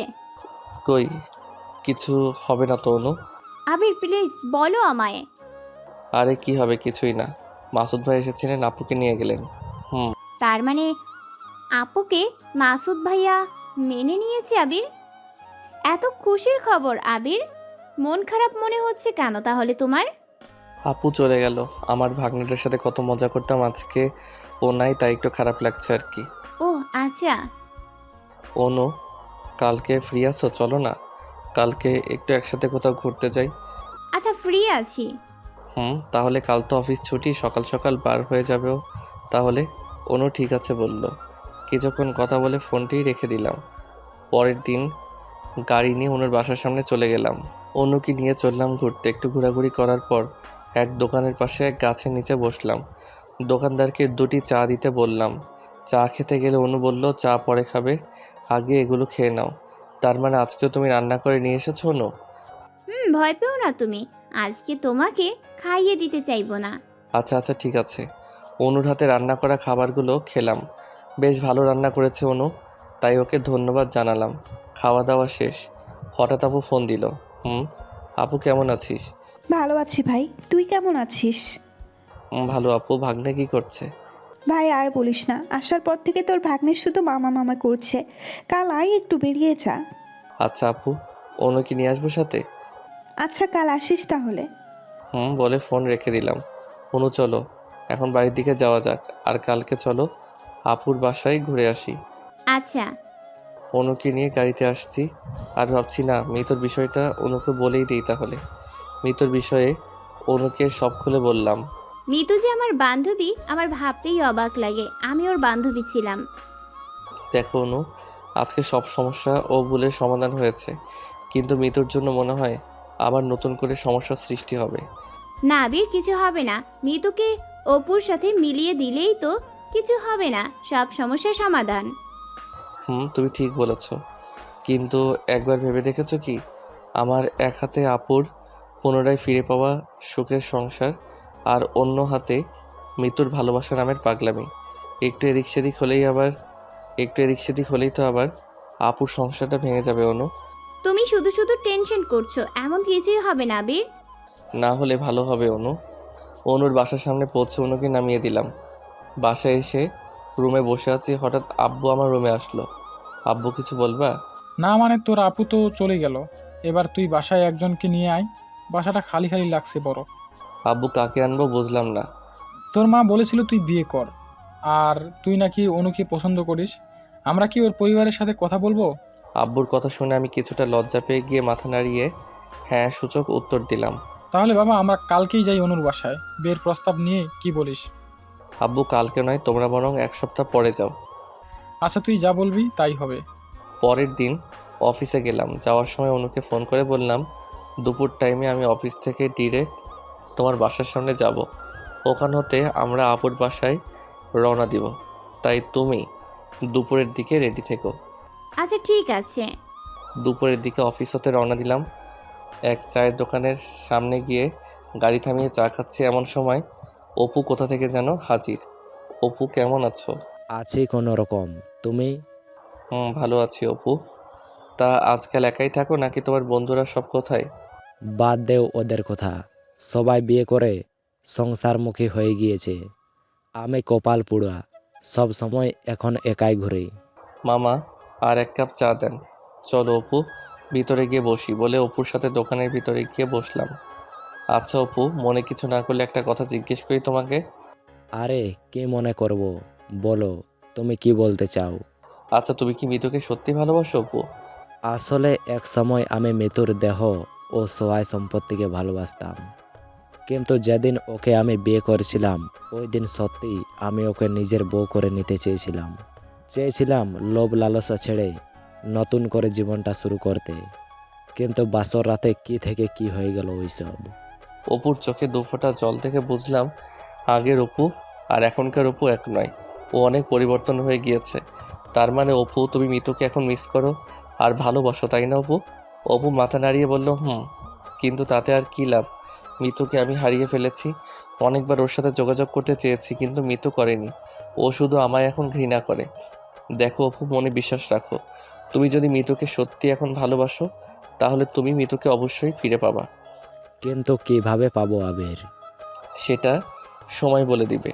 আমার ফোনটা হঠাৎ বেজে উঠল। ফোন হাতে নিয়ে দেখি অনু ফোন করেছে। 1 মিনিট অপু। অনু বলো। এই কখন যাবা আবির? আমি সেই কখন থেকে বার হয়ে বসে আছি। আচ্ছা আমি আসছি, একটু অপেক্ষা করো। ফোন কেটে দিয়ে দোকানের ভিতরে গেলাম। আচ্ছা অপু, আজ চলি তাহলে, অন্য একদিন আবার কথা হবে। আমি চায়ের বিল দিতে গেলে অপু আমাকে বিল না দিতে দিয়ে ও বিল পে করে দিল। আমি গাড়ি নিয়ে এসে মিতুর বাসার সামনে গাড়ি থামিয়ে অনুকে ফোন দিলাম। আসছি, একটু দাঁড়াও। 2 মিনিট পর অনু বাসা থেকে বের হয়ে আসলো। ও বার হতেই আমি হাঁ করে তাকিয়ে রইলাম। বাহ, বেশ ভালো লাগে তো অনুকে শাড়িতে। শাড়ি পরে অনু দেখি পিঁপড়ার মতো আস্তে আস্তে হেঁটে আসছে। ওর হাঁটা দেখে আমি হা হা করে হেসে দিলাম। আমার হাসি দেখে অনু গাড়ির কাছে এসে জানালা দিয়ে বলল, এই শোনো, একদম হাসবে না বলে দিলাম। প্রথমবার শাড়ি পরেছি। আচ্ছা ওঠো।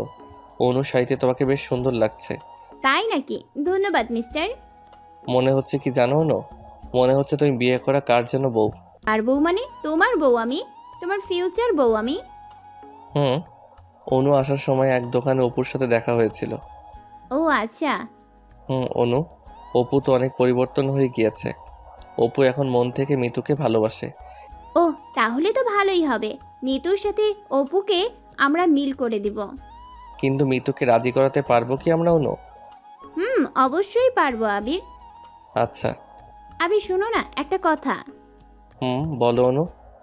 আবির, তুমি আমাকে কবে তোমার বউ করে নিবা? খুব শীঘ্রই তোমাকে বউ করে নিব আমি। আব্বু আজকে সকালে তোমার আমার বিয়ের বিষয়ে কথা বলছিল। আগামী সপ্তাহে আমার পরিবার বিয়ের প্রস্তাব নিয়ে তোমাদের বাসায় যাবে। কি বলো আবির, সত্যি? সত্যি। বাবু। আমি কিছু বুঝে ওঠার আগেই অনু আমাকে পুরো 10 সেকেন্ডের একটা চুমু আমার গালে বসিয়ে দিল। অনুকে আমি এক ঝাঁকি দিয়ে বললাম, এসব কি অনু? দেখ, তুমি একদম আনরোম্যান্টিক আবির। আমার হবু বরকে আমি চুমু দিয়েছি, তাতে কি হয়েছে? দেখো অনু, বিয়ের আগে এসব রোমান্টিকতার নামে লুচ্চামি করা হারাম। আমি চাই না বিয়ের আগে তোমাকে স্পর্শ করে দেখতে, রোমান্টিকতার নামে এমন নষ্টামি করতে। আর তুমি সবসময় আমাকে আনরোমান্টিক বলো, তাই না? আগে বউ হও, তারপর বুঝবে আমি রোমান্টিক নাকি আনরোমান্টিক। সারাদিন শাড়ির আঁচল টানবো। ও আচ্ছা, তাই? আমিও দেখবো তাহলে।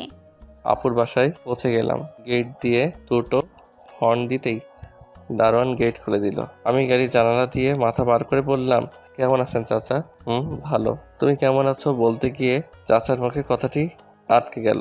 কেননা আমাকে এইভাবে দেখে হয়তো উনি অবাক হয়ে গিয়েছেন।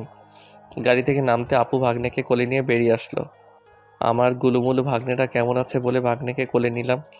অনুর সাথে আপু গল্প করতে করতে আমার পিছনে আসছে আর আমি ভাগ্নেকে কোলে নিয়ে আগে বাসায় ঢুকলাম। আমাকে দেখে মিতু অনেক খুশি হলো, কিন্তু ওর খুশি ভরা মুখটা নিমেষেই কালো হয়ে গেল আপুর সাথে অনুকে দেখে। মিতু হয়তো ভেবেছে আমি আর অনু মনে হয় বিয়ে করে ফেলেছি। মিতুকে নাস্তার ব্যবস্থা করার জন্য আপু ইশারা করলো, কিন্তু মিতু আপুর কথা না শুনে দাঁড়িয়ে রইল। তাই আপু আমাদের বসতে দিয়ে নাস্তার ব্যবস্থা করতে চলে গেলেন। আমিও অনু বসলাম। মিতুকে অনু বসতে বলল, কিন্তু মিতু অনুকে ডেকে নিয়ে একটু সাইডে গেল।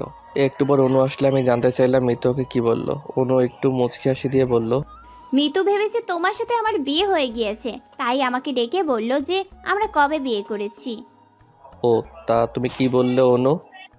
আমি বলেছি বিয়ে করিনি, তবে খুব তাড়াতাড়ি আমরা বিয়ে করব। ও শুনো অন্য, মিতু হয়তো আমার কথা নাও বিশ্বাস করতে পারে, তাই তুমি মিতুকে সব খুলে বলবা। তোমার আমার ভালোবাসার কথা বলবা। আশা করি ও একজন মেয়ে হয়ে তোমার সব কথাও বুঝবে।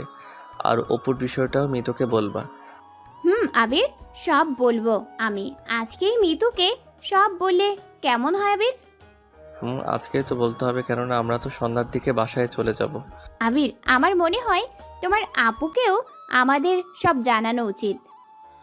অনু, আপু নাস্তা নিয়ে আসলে আমি আপুকে সব বলবো, আর তুমি নাস্তা শেষ হলে মিতুকে বলবা। আচ্ছা আবির। একটু পর আপু নাস্তা নিয়ে আসলো। আমি নাস্তা খেতে খেতে আপুকে সব কথা খুলে বললাম। আপু সব কথা শুনে আপু বলল, ভাই মিতুর সব মেনে নিলেও তো দুলাভাইকে আবার অপুকে মেনে নেবেন অপু আর মিতুর সম্পর্কটাকে আবার? আপু আমি কিছু জানি না, দুলাভাইকে কিভাবে রাজি করাবি সেটা তোর দায়িত্ব। আচ্ছা ভাই, তো দুলাভাই বাসায় ফিরলে আমি সব কথা খুলে বলবো। নাস্তা খাওয়া শেষ হয়ে গেলে আপু একটু গল্প করে রান্না করতে চলে গেল। আমি ভাগ্নেকে কোলে নিয়ে অনুকে বললাম, অনু এখন যাও, মিতুর রুমে গিয়ে সব কথা ওকে বলো। আমার কথা মতো অনু মিতুর রুমে চলে গেল। আমি বসে বসে ভাবতে লাগলাম, একবার যদি মিতু রাজি হয়ে যেত তাহলে অনেক খুশি হতাম। প্রায় 1 ঘন্টা পর অনু মিতুর রুম থেকে বের হলো। মিতু কি বললো অনু? ও কি রাজি হয়েছে অনু? আবির, মিতু তোমাকে ওর রুমে ডাকলো। ও আচ্ছা। ভাগ্নেকে অনুর কাছে দিয়ে আমি মিতুর রুমে গেলাম। করে গলা ঝাড়া দিতে মিতু আমার দিকে তাকালো। মিতু, আমাকে ডেকেছো তুমি? দেখেছি আবির। দেখো আবির, একবার আমার ভাইয়ার সংসার ভেঙে আমি যে পাপ করেছি তার সাজা আমি ঠিকই পেয়েছি। এখন আবার আমি তোমার আর অনুর মাঝে কাটা হয়ে দাঁড়াতে চাই না। তোমাকে ভালোবেসে হয়তো আমি তোমাকে নিজের করে পেলাম না, তবে তুমি তোমার ভালোবাসার মানুষটাকে নিয়ে সুখে থাকো, আমি এটাই চাই। ও ধন্যবাদ মিতু। কিন্তু আবির, যে মানুষটা আমাকে একটুও ভালোবাসে না তার সাথে আমি কিভাবে সংসার করব বলতে পারো তুমি? আগের অপু আর এখনকার অপু এক নয় মিতু। অপু এখন অনেক পরিবর্তন হয়ে গিয়েছে। অপু সত্যি তোমাকে এখন মন থেকে চাই। বিশ্বাস না করলে তুমি একবার অপুর সাথে যোগাযোগ করে দেখো। আচ্ছা ঠিক আছে, আমি অপুর সাথে কথা বলে দেখবো তাহলে। ধন্যবাদ মিতু। এখন তাহলে চলো বাইরে যাওয়া যাক, 3 জন একটু গল্প করি। আচ্ছা চলো। আমরা গল্প করছি কিন্তু আমার মনে একটা আশঙ্কা রয়েছে। মাসুদ ভাইয়া আবার যদি অপুকে মেনে না নেন তাহলে কি হবে? একটু পর আপু এসে বলল রান্না শেষ, খাবে চলো সবাই। খাওয়া দাওয়া শেষ করলাম। আপু অনেকবার থাকার জন্য বললেও আমি আর অনু না থেকে চলে আসলাম। আসার সময় আপুকে মাসুদ ভাইয়ার কাছে সব কথাগুলো বলার জন্য আবার মনে করিয়ে দিলাম। অনুকে ওর বাসায় নামিয়ে দিয়ে আমি বাসায় চলে আসলাম। আজ সারা রাত আমার ঠিকমতো ঘুম আসলো না, শুধু একটাই টেনশন, মাসুদ ভাইয়া মানবেন তো? সকালের দিকে মাসুদ ভাইয়া ফোন দিলেন। ভাইয়া কেমন আছেন? ভালো। তা আবির, তোমার আপু বলল অপু নাকি এখন ভালো হয়ে গিয়েছে, মিতুকে নাকি আবারও বউ করে নিতে চায়। ভাইয়া, আমি অপুর সাথে কথা বলেছি। অপু এখন সত্যি ভালো হয়ে গিয়েছে। আপনি চাইলে ওর সাথে কথা বলে দেখতে পারেন। আচ্ছা আবির। উনি ফোনটা কেটে দিলেন। আমি অনেক খুশি হয়ে গেলাম, কেননা মাসুদ ভাইয়া নিশ্চিত রাজি হয়ে যাবে। 2 দিন পর ফোন করে জানালো ভাই সব ঠিকঠাক হয়ে গিয়েছে। বাবা, আমরা এখন তাহলে অনুর বাসায় বিয়ের প্রস্তাব নিয়ে যাই। আমি কিছুটা লজ্জা পেয়ে গিয়ে মাথা নাড়িয়ে জানালাম। রুমে এসে অনুকে আবার ফোন দিতে যাব, কি এক রং নাম্বার হতে ফোন আসলো। হ্যালো, কে? আমি অপু আবির। তোমাকে কি বলে যে ধন্যবাদ জানাবো তার ভাষা আমার জানা নেই আবির। তোমার জন্য আবার আমি মিতুকে ফিরে পেলাম। আজকে আসো, আমার বাবা মা যাচ্ছে মিতুকে নিয়ে আসতে। ও ভালো। অপু, আমি যেতে পারছি না। আর ধন্যবাদ দিয়ে ছোট করো না। আচ্ছা আবির। অপুর সাথে কথা বলা হয়ে গেলে এবার আবার অনুকে ফোন দিলাম। অনু, বিয়ের প্রস্তাব নিয়ে কালকে আব্বু আম্মু তোমাদের বাসায় যাবেন। কি বলো সত্যি আবির? অনু, আর তোমার আব্বুর ফোন নাম্বারটা দাও, আমি ওনাকে ফোন করে জানিয়ে দিই। আবির, ফোন করতে হবে না, আমি আব্বুকে তোমার আমার বিষয়ে সব বলে দিয়েছি, উনি রাজি আছেন। কি বলো তুমি এসব? সত্যি। আর শোনো, আব্বু বাসায় ফিরলে ওনাকে বলবো যে তোমরা কালকে আমাকে দেখতে আসবা। আয় অনু, তুমি মেয়ে হয়ে তোমার আব্বুকে এইসব কথা বলবা? ওই হাসছো কেন? আব্বু আমার বেস্ট ফ্রেন্ড, তাই ওনার কাছে আমি কিছু লুকাই না, বুঝেছো? ও আচ্ছা, ভালো তো। এই আনরোমান্টিকটাই আমার বড় হবে। আর রোমান্টিক কি রোমান্টিক, দাও বিয়েটা হোক খালি, তারপর বুঝিয়ে দিব। একটু কথা বলে ফোনটা রেখে দিলাম। বাসরাতে ঢুকে দেখি অনু লাল বেনারসি পরে মুখটা ঘোমটা দিয়ে বসে আছে। আমি গিয়ে অনুর ঘোমটাটা সরালাম। মহারানী, এত লজ্জা কিসের? হ্যাঁ, এতদিন তো ভালোই আমাকে আনরোমান্টিক আনরোমান্টিক বলে চিল্লাইতা। চলো আজ বুঝিয়ে দেই আমি আনরোম্যান্টিক নাকি রোমান্টিক। আচ্ছা আমিও দেখবো তোমার বাহাদুরি। অনু, আমি নতুন জীবনে পা দিয়ে দিলাম। পরের দিন সকালে ঘুম থেকে উঠে দেখি অনু আয়নার সামনে চুল বাঁধছে। অনুকে এলোমেলো চুলে দেখে আমি গিয়ে পিছন থেকে ওকে জড়িয়ে ধরলাম। এই কি করছো তুমি, ছাড়ো। কেন ছাড়বো? বলে অনুকে কোলে তুলে দিয়ে ওকে একটা চুমু দিয়ে বেডে শুয়ে দিলাম। ওই এখনই আবার? মহারানী, আমি আনরোমান্টিক তাই না? রাতে তো বুঝিয়েছি, এখন আবার একটু বুঝাই দিই কেমন? আচ্ছা বাবু। কি আজ আবার বাপু বলে ডাকলে? অনুকে হাত তুলে চড় মারতে যাব কি ও ওর মুখটি ভয় লুকিয়ে নিল। আমি চড় না মেরে ওর কপালে একটা চুমো এঁকে দিলাম।